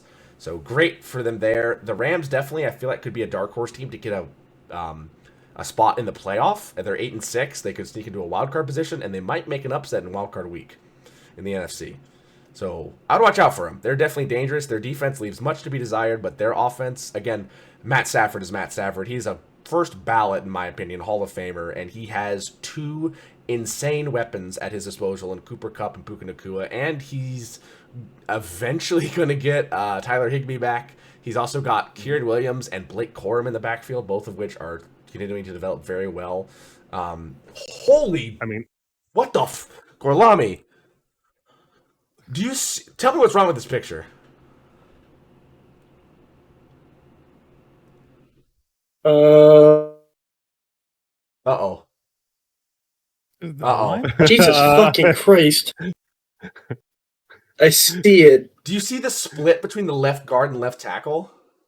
That is probably the worst split I've ever seen in my life. Oh, I see it. Like, yeah. that's legal, but that makes me want to cry. Why is that allowed? That's like a whole... You could fit Johnson right there. Like, just... I think the plan there was they know how that split of that... Is that an end or a linebacker? That's an edge rusher, it looks like. It's number 0. That's Byron Young. Is that so allowed? pretty much they're compensating to give that tackle a chance to get to him. That's Deion Dawkins, 73. Yeah, they're just trying to give him a chance to get to that edge and make that screen work, so I get it.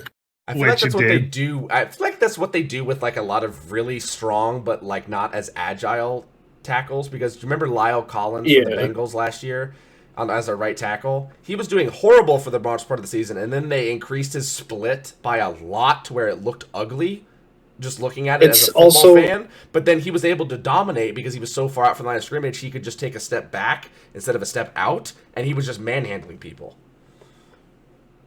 You also got to think about the speed difference between an edge rusher and a tackle, so I do understand it from an NFL perspective.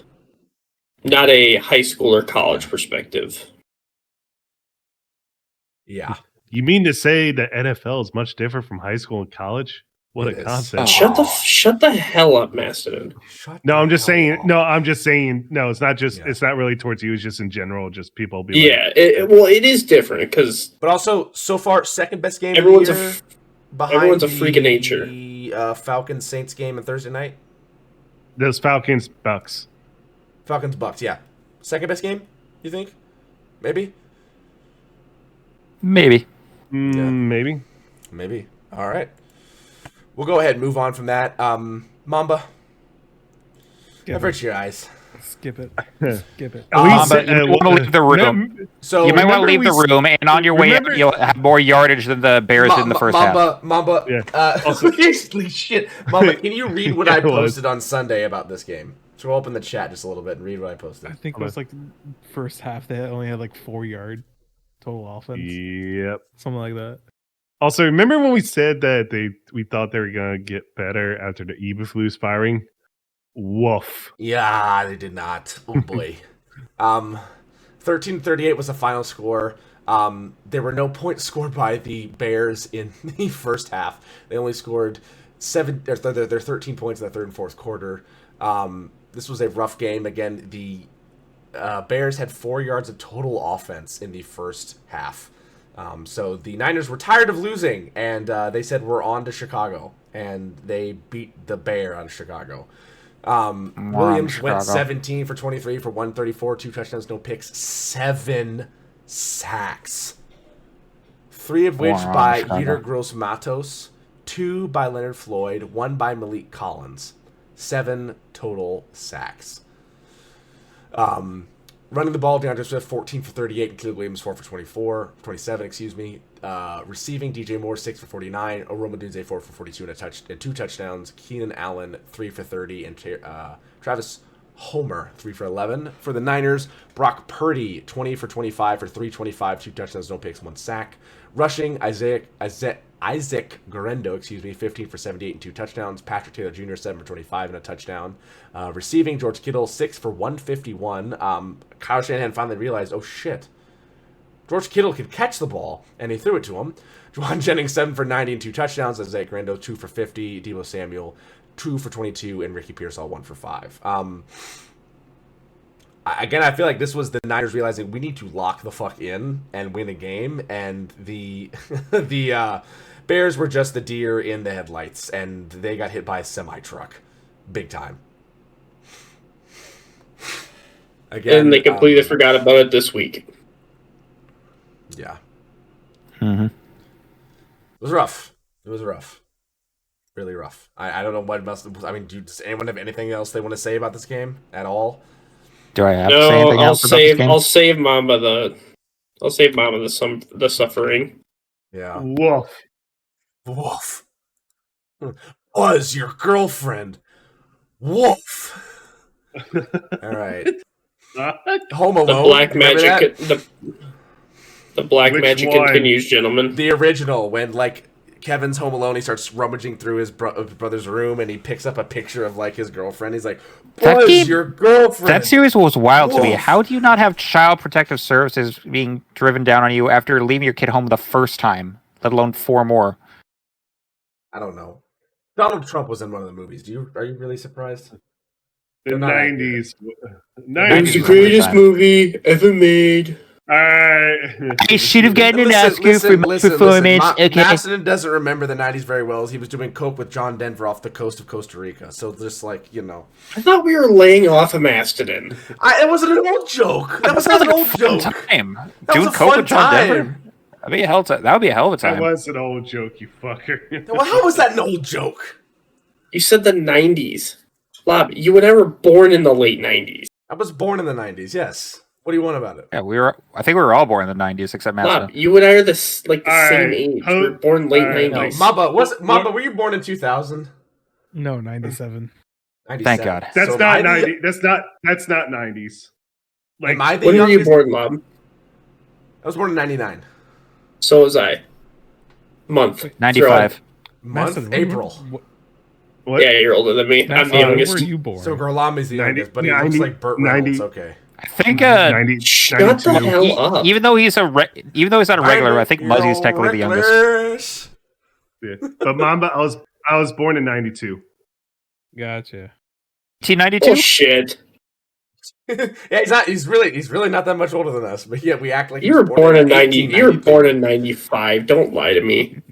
No, I was I born in was born in 92. 95. Born on 1776. 1776. You're not old. America was born in Macedon, sprang from the ground. Invert the first 9, that's your actual birth date, 1692. God damn. Born on the Mayflower, fucking coming over. The moment we don't want to talk about this game, we go. Yeah, we don't want to talk about this. This was again. Just fast forward, play the clip. We all know how this ends. Yeah. More pain for the Chargers and more bullshit for the Chiefs. It is a 1-point game. Doink in. See, In. Mamba, that's how you do it. That's how you do it, Mamba. You doink it and it goes That's in. how a white man doinks a football. That's how a white man doinks the football. Oh, Cody Parkey was white. 17. Cody Parkey was white. It was a joke from the longest yard, you sick fuck. No, I know what it is, but at least get it Falling right. asleep at my desk for the second week in a row. Do you think I'm thinking really deeply about my jokes right now? Yeah. Shut up! Oh my god! Do we still have that spreadsheet? I got to update it. Yeah. So 17-19. I don't think I've been the one to hit lately. Chiefs get the win. Mahomes 24 for 37 for 210 and a touchdown and 3 sacks. Pachenko on the ground 14 for 55. He's back now. Travis Kelce 5 for 45. Like the Chiefs have a 2-back rotation with Kim and Kareem Hunt. Pachenko and Kareem Hunt now. Like Kareem Hunt's like back and good now, and you know Kelce 5 for 45, Worthy 5 for 41, Hopkins 4 for 32 and a touchdown, Juju Smith-Schuster 2 for 31, Noah Gray 4 for 26, Monty Piron 1 for 16, Kareem Hunt 1 for 13. For the Chargers, Herbert 21 for 30 for 213 and a touchdown, Gus Edwards 10 for 36 on the ground with the touchdown, Kimi Vidal 8 for 34 rushing, receiving Joshua Palmer 6 for 78, Stone Smart 3 for 54, Quentin Johnson 5 for 48 and a touchdown, Will Disley 2 for 19. Hats off to Jim Harbaugh. This defense looks amazing. Their offense still has a lot of like areas that they need to work towards and develop on. One of them is keeping Justin Herbert healthy, because that recent play you saw up there was Taylor Hennessy running for a first down, or near a first down, which was a good job by him. But again, Herbert's still getting hit, which is not good. You don't want that, especially when you're, supposed to have the 2 best tackles in the NFL, it seems like, on the same team in Joe Alt and, who's the other? Is it Disley? Yeah, Will Disley, the other guy, I believe. No, not Will Disley's the tight end. No, Slater? Slater, yes, I believe. One of their tackles. Why can't I remember his name? But anyway, supposed to have a better offense line than this. You're letting Herbert get hit, and your offense wasn't able to get a lot of things done against a very good defense, though. So there is that. But this Chargers defense came out of the blue. Last year they didn't look great. They obviously have a lot of good pieces: Khalil Mack, Joey Bosa, Derwin James. Like, they look solid this year, much more than last year, and they didn't make a ton of changes. It was just coaching changes, and coaching changes, do a lot, it seems like. You mean to say Brandon Staley is not a defensive genius as he thinks he is? Who would have thought? Yeah. The sad thing, though, is that because there might be some head coaching jobs open, that the defensive coordinator that has been following Harbaugh around from Michigan to the Chargers might get his own shot at leading a team, but just because of how, talented his repertoire and resume. Oh, is he becoming the new Chicago head coach? He could. I don't think it's out of the realm for them to offer him a job and at least consider him, along with Ben Johnson and a couple other candidates. But who knows? Yeah. But yeah, the Chiefs get the win late game, as they always seem to do. The scriptwriters are going crazy. The Chargers are still a very dangerous team. They're 8-5, second in the AFC West, and definitely, I think, probably will end up with a playoff spot as a wild card team and have a lot of potential. Yeah. I mean, Jim Harbaugh is coaching this team phenomenally. Such an improvement from last year, and the team's only going to get better, and they could be a problem. Any other thoughts on this game, gentlemen? I'm just waiting for Christmas when the world ends due to too much black magic. Yeah. We'll move on from this one. We got to keep it rolling late in the season with this many games. The Simpsons Bowl, because this game couldn't be flexed because the Simpsons had done some live action them Cowboys. animation. Let's see the Cowboys. This is similar between the Cowboys and Simpsons. They've been past their prime for a while. Yeah. So I'll quickly go to this part of the game, which was wait, is this what the under part 2 I'm thinking minutes? of? It was under 2 minutes. Yeah. So here it is. It was the Bengals. Oh, here we go. It's 20-20, 2 minutes left in the fourth. Exactly 2 minutes. The Bengals had a bunch of holding penalties in this drive, which is why it's 4th and 27. Again, Cordero Volson, for the love of God, you're a good offensive guard in so many situations. Stop holding people. But we get to the situation, we got to punt. I get it. Here's what happens. We can't even punt block right, and we get a punt blocked. tipped. It gets tipped. Yes, blocked kind of, but tipped. It still goes some distance, and then this dumbass decides to touch the ball. As a Cowboy player, right, the Bengals have 3 timeouts. Let the ball roll. It's going to roll and stop where? The 50? Where's Brandon Aubrey's range as a kicker? Right here. 10 yards. Yeah. And really, you're playing, the 50. Yeah, and you're playing what defense? The Bengals defense, who couldn't stop an aging grandmother going down the stairs on a roller cart. This is true. Your defense has been the equivalent of a broken turnstile. Outside of Trey Henderson. They couldn't stop Carr going uphill in January. So, in this situation, let the damn thing bounce and roll, and then let the Bengals down it at the 50, and you get to have, inside of 2 minutes, it's now 1 minute, 55 seconds left, and you can literally run up the clock, get a first down or two, and you win the game on a field goal. Instead, you try to be the hero, and you end up being the zero. Dumbass. You give the ball back to us, and we get the ball near the 50, and people know you're an idiot. Look at this. Look at the reactions from these guys. There was another Cowboy that did something very similar in the 90s. I'm blanking on who it was. Ronnie Lott. Leon Lett. Leon Lett. So then the Bengals are able to get down to the field, and not only do the Cowboys let them score, it's not even a field goal to end the game. They decide to let this motherfucker catch the ball in open space, and Jamar Chase is like, yeah, I won't kneel it and run it in for a touchdown. Yeah, leaving Jamar Chase open. That's a genius move. Yeah. Not a great Cowboys show. so well. Cowboys keep on doing this, please. But hey, it makes me this happy. was a good game. This was two bad Well- teams that actually played a good game against each other. It was close. Yeah, but It there's wasn't a also blowout. something. Okay, no, I think we need a correction here. It was a bad team and a bad defense. And there's also more bad news for the Cowboys because I forgot to mention this KDF news. Apparently, the Cowboys players that have been very critical of Mike McCarthy this season, namely Micah Parsons, they've changed their tune. They want him back. What? Yeah. What source are you reading this? The That's it. Onion? I was seeing this on ESPN the other day. An onion has layers, Lob. Come on.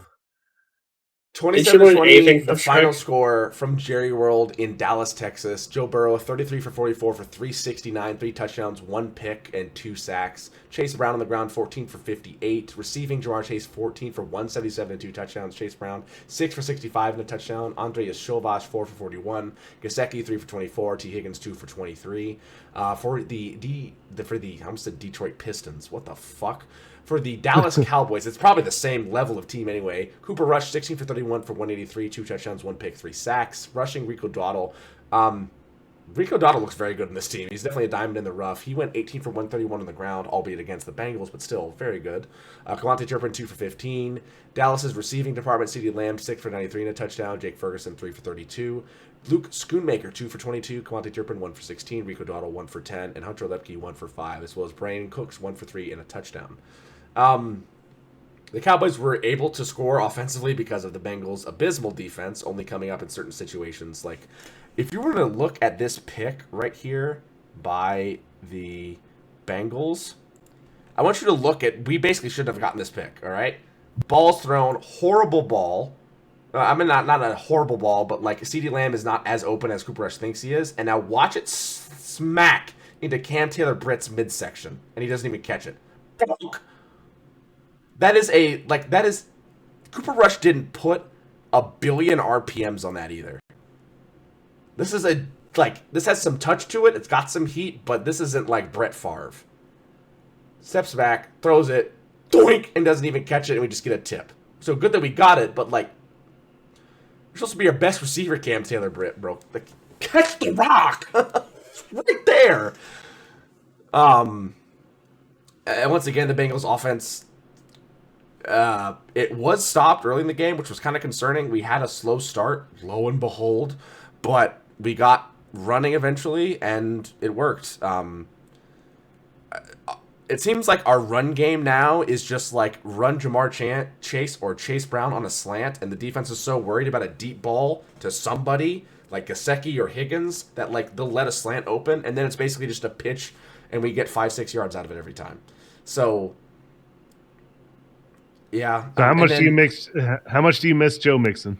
I do miss Joe Mixon a lot. I do think having the ability, though, for Chase Brown to be more in the spotlight is good because he's looked very good, and I like him. But I think the biggest problem for us offensively right now is the missing of Orlando Brown. Because Orlando Brown at left tackle, he's being moved out. Cody Ford moves from left guard to left tackle, and that puts Cordero Volson back in, who that drive on the block punt, that was his telling you, holding man, penalty. you're not going to be missing him too much because the guy was injury prone even when he was here in New England. So, not Trent Brown, Orlando Brown.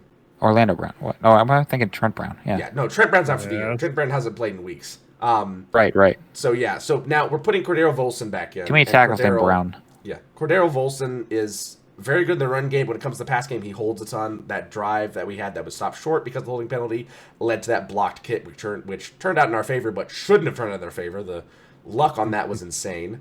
But we ended up winning this game. I don't feel like we should have won this. This is an ugly win for us. But at this point, I will take a win that is uglier than the ugliest thing you can imagine. There Plus anything to embarrass the Right Cowboys. there. I'm going to refrain. Anything to embarrass the Cowboys. Anything to embarrass Cowboys. Yeah. Any thoughts on this game? Also, Chase Brown. I saw an interview after this that Chase Brown. He did that. He scored, and on this play, he jumped into the Salvation Army bucket. It was something Ezekiel Elliott did, and Chase Brown didn't know that is going to be a fine because you're using a prop. And Chase Brown was very concerned because he says he doesn't have the money for all that, which I get. He's on a I think he's still on a rookie deal, so he's not making, big bucks. But I think he's going to get paid. This guy's looked very, very well. Also, one of the saddest things I saw was one of the Bengals TikTok creators that I follow said that the Bengals, they have, I think, like the third highest defensive payroll this year. Oh. Yeah, money well spent. Yeah. Money well spent. I wonder who's our GM. Leave me alone!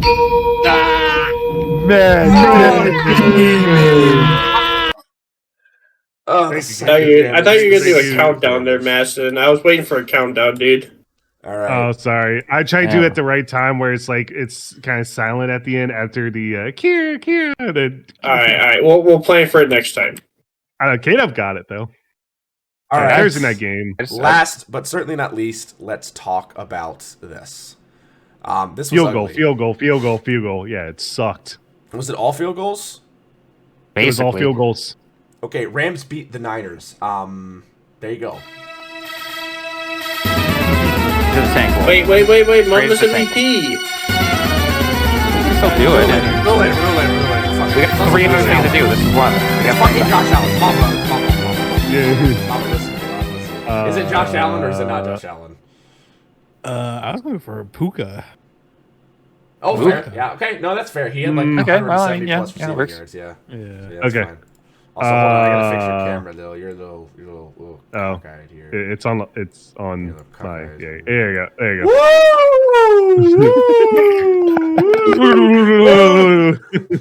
Okay. I'm getting dizzy. I'm gonna puke. Master spin. Okay. Hold on. Giants, Jaguars stay. Actually, hold on. Raiders, Jets go to worst. Leaving the Giants and Jaguars. Cowboys, you're staying. Actually, hold on. Jaguars to stinky, Titans to worst. That's right. That's what I meant to do. Okay. Giants. Stay. True. They stay. Okay, fair. Yes. Actually, Panthers starting to look good. Bengals, you could be out because you beat the Cowboys, so that makes me happy. Patriots on the bye, so don't move them. Falcons, you're going to bed. I'm sorry. Yeah. Chicago. Fair. Chicago to batter. Oh, demoted 2 levels. Oh my God. 4 yards in the first half. When you can't beat the essentially the 49ers B and C team, Yeah.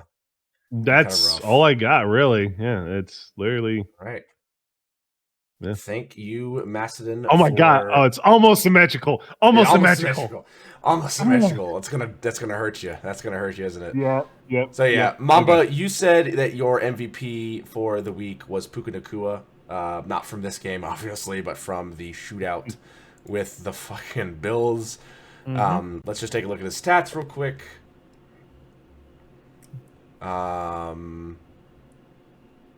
Yeah. 162. Yeah.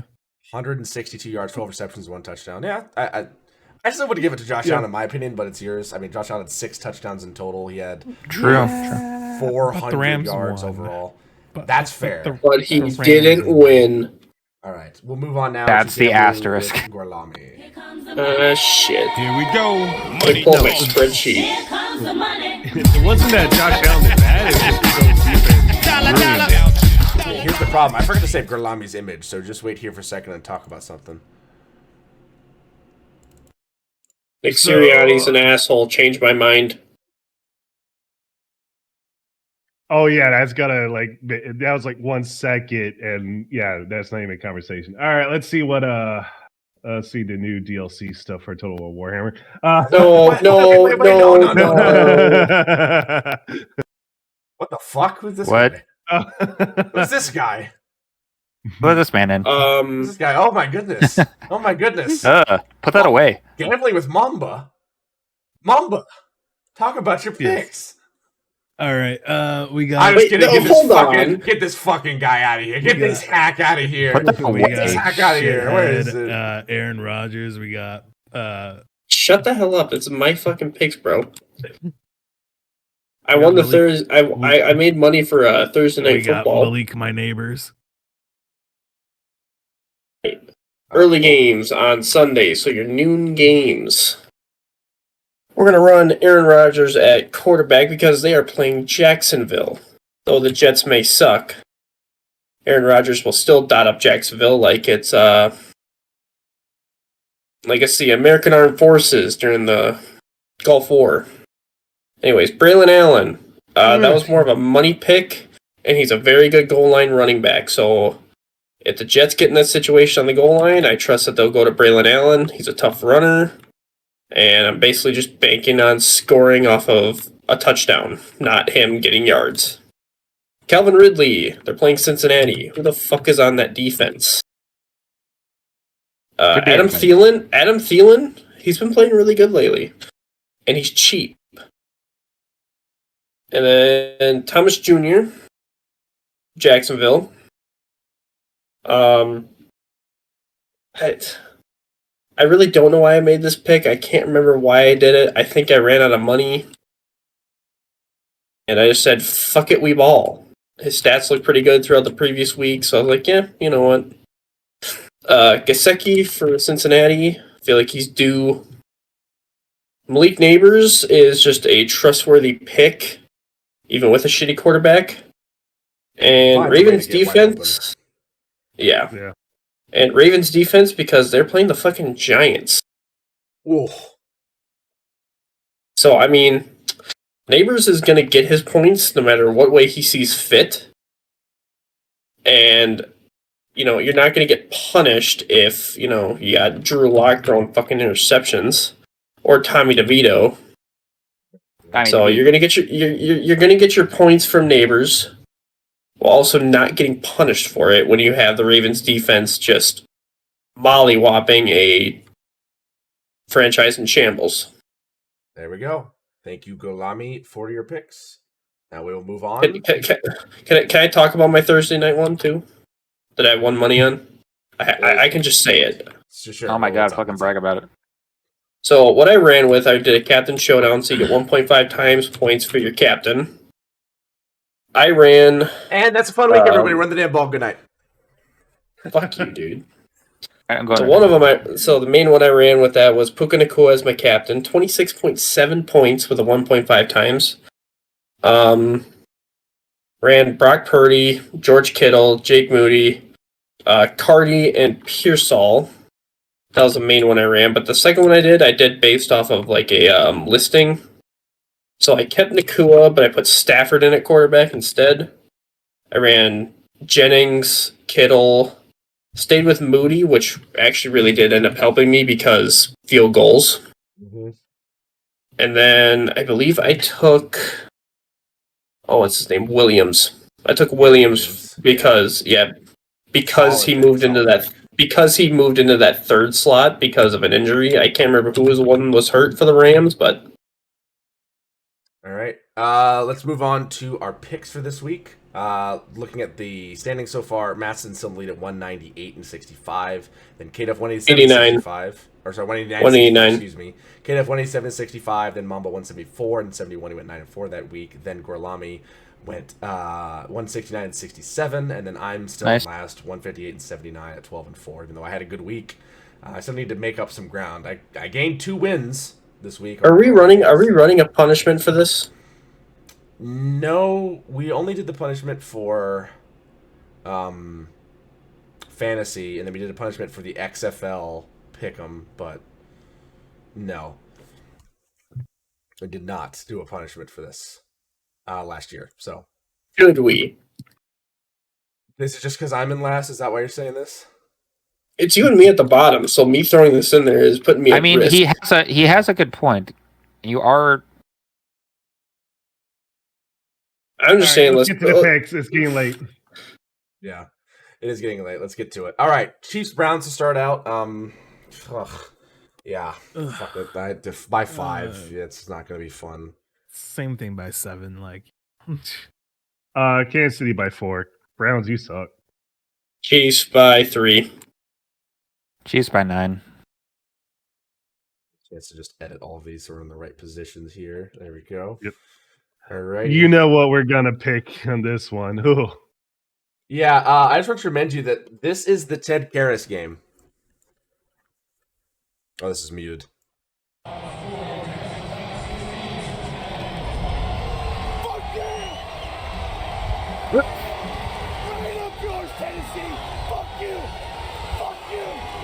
I don't know what he's saying, but I feel like we should keep it muted. Yeah, I don't know. Right up yours, Tennessee. Fuck you, fuck you. Yeah. Bengals by 10. Give me Bengals by 7. Cincy by 8. All right, roll on me. Bengals by 12. Bengals by 14. All right, there we go. Moving on now to the Commanders and Saints. Commanders Yeah, by... it's gonna be a lot of this. Commander by 14. I love how you're putting it up, Ray. Give me Commanders by 7. On the second page, I gotta get to it. Washington by 8. You said 7, Mamba, or 17? 7. Commanders by 10. You know, I'm also going to go Washington by 7. I now put Baltimore for this one. Baltimore and the Giants. I might just oh my god, this thing is so nice, but at the same time, like the second page takes so long to get to. Ravens and Giants. Yeah, I'm taking the Ravens by 14 in this one. Ravens by 21. Baltimore by 19. Ravens by 14.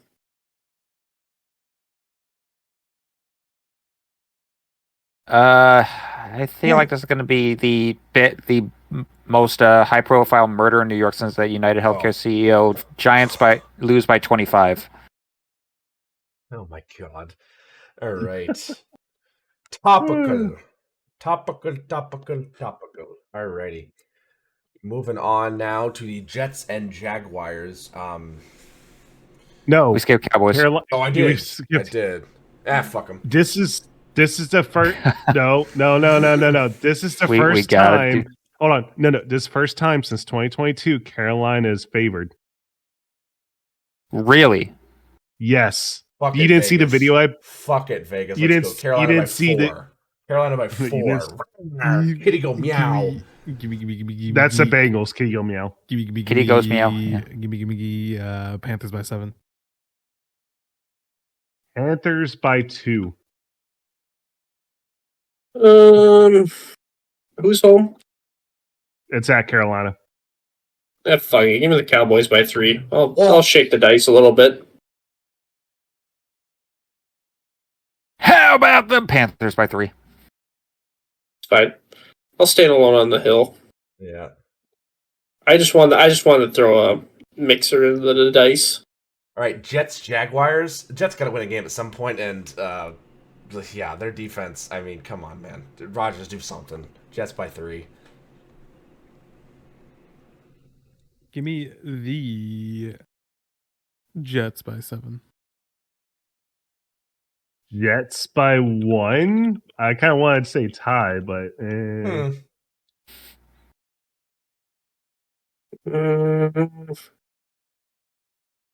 Jets by 6.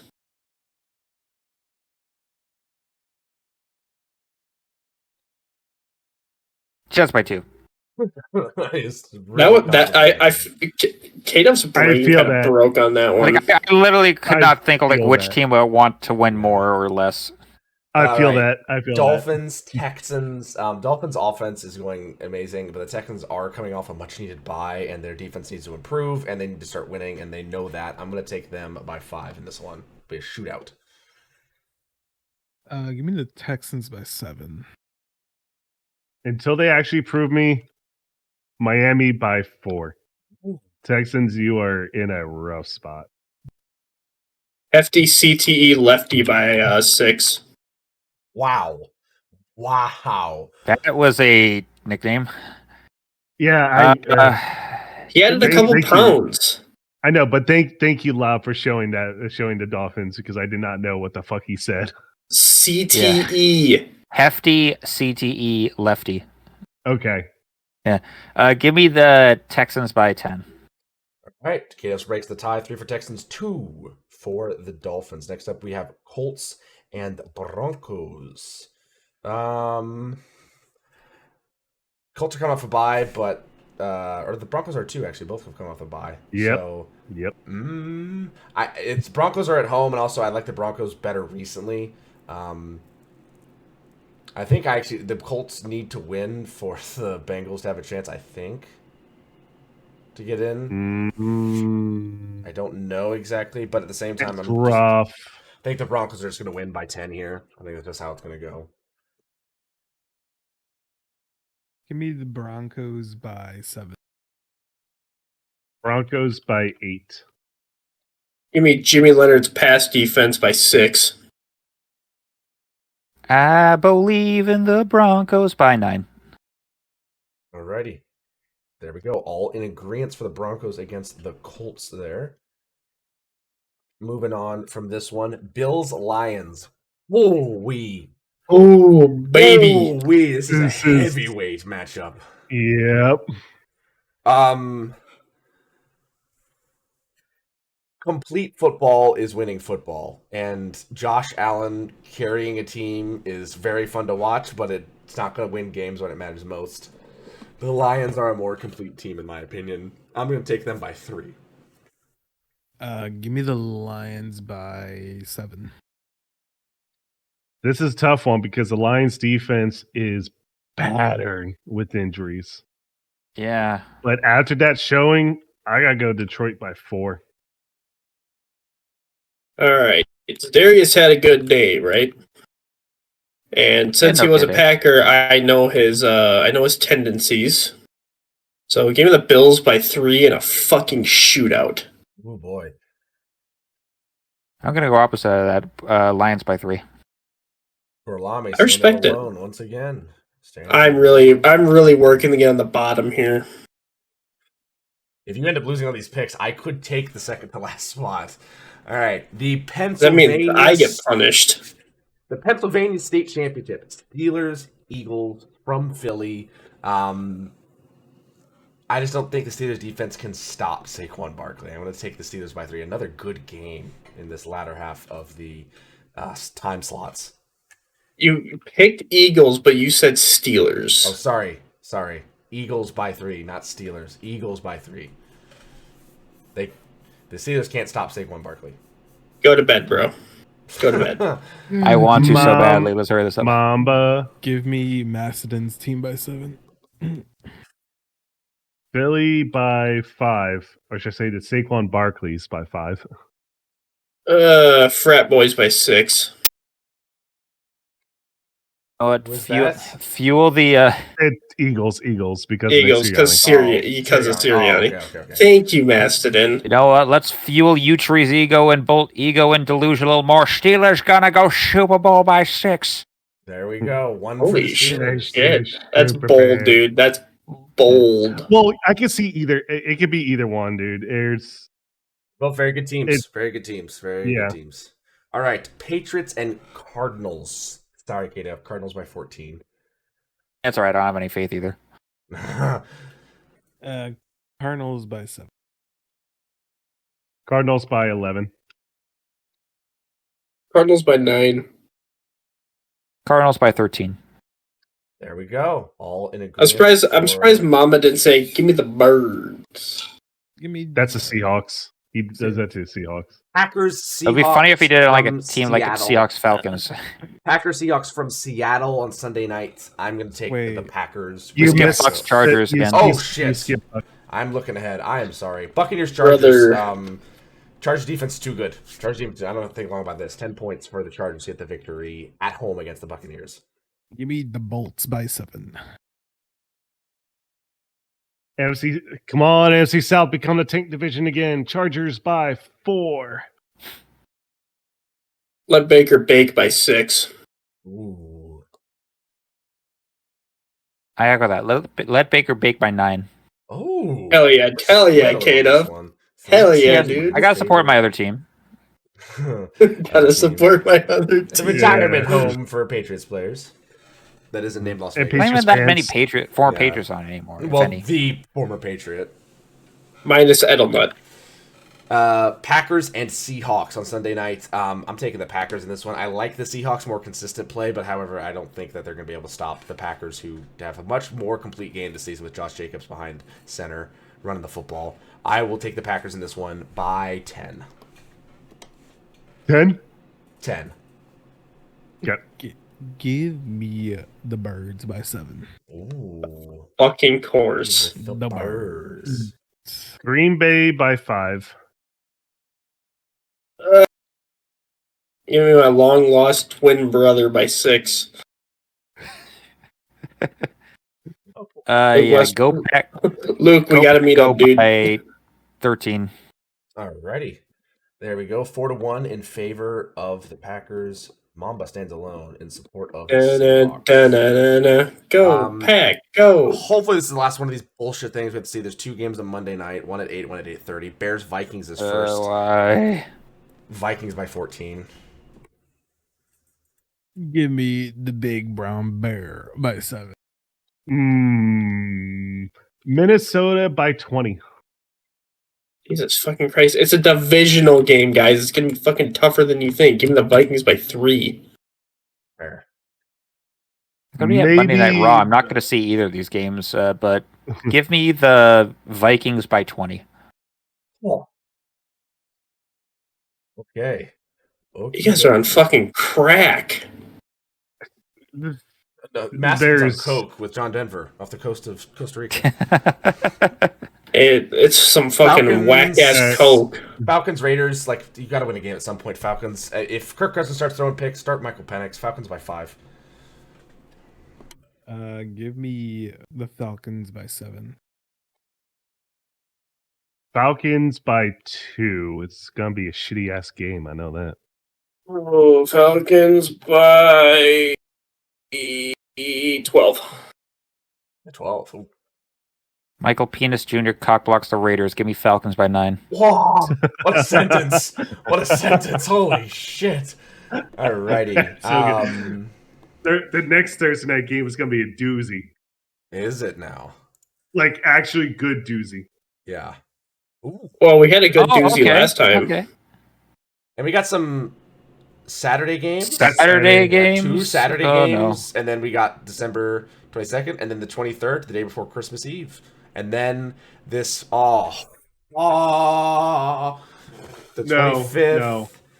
Those games gonna suck because it's a fucking Wednesday. Look at this! Look at these matchups. These are amazing. Wednesday football should not exist. Wednesday football is fucking stupid. It should not exist. It should not. It really shouldn't exist. Just like Thursday night football shouldn't right. really exist. Broncos, Chargers. Give me the Bolts by 7.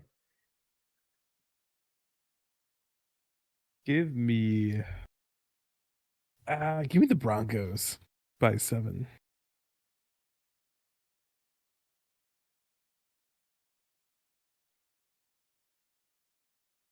Chargers by 3. What's with the middle finger, dude? Wait, what? What? You're throwing out the middle finger there. Me or Mamba? You. No, I wasn't. No, I was just thinking. I was doing like, that's my nose. Oh, it fucking looked like your middle finger was up. Move on. Go ahead, Massa.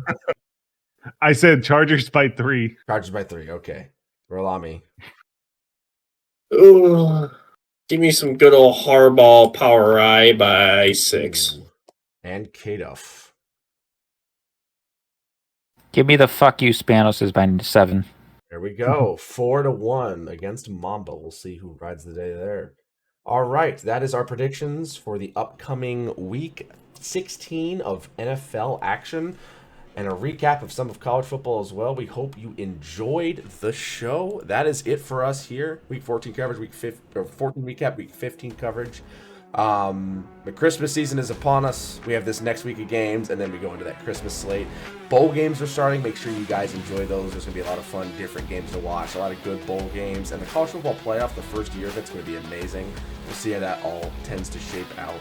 So enjoy time with family and friends. Enjoy the holiday season. I know it can be very hectic, especially as a logistics worker. And enjoy football in all shapes, sizes, and forms. And most importantly, run the damn ball. Have a good night. Lob, I got some last minute Christmas presents. Can you deliver them to me? Hell no. Hell no.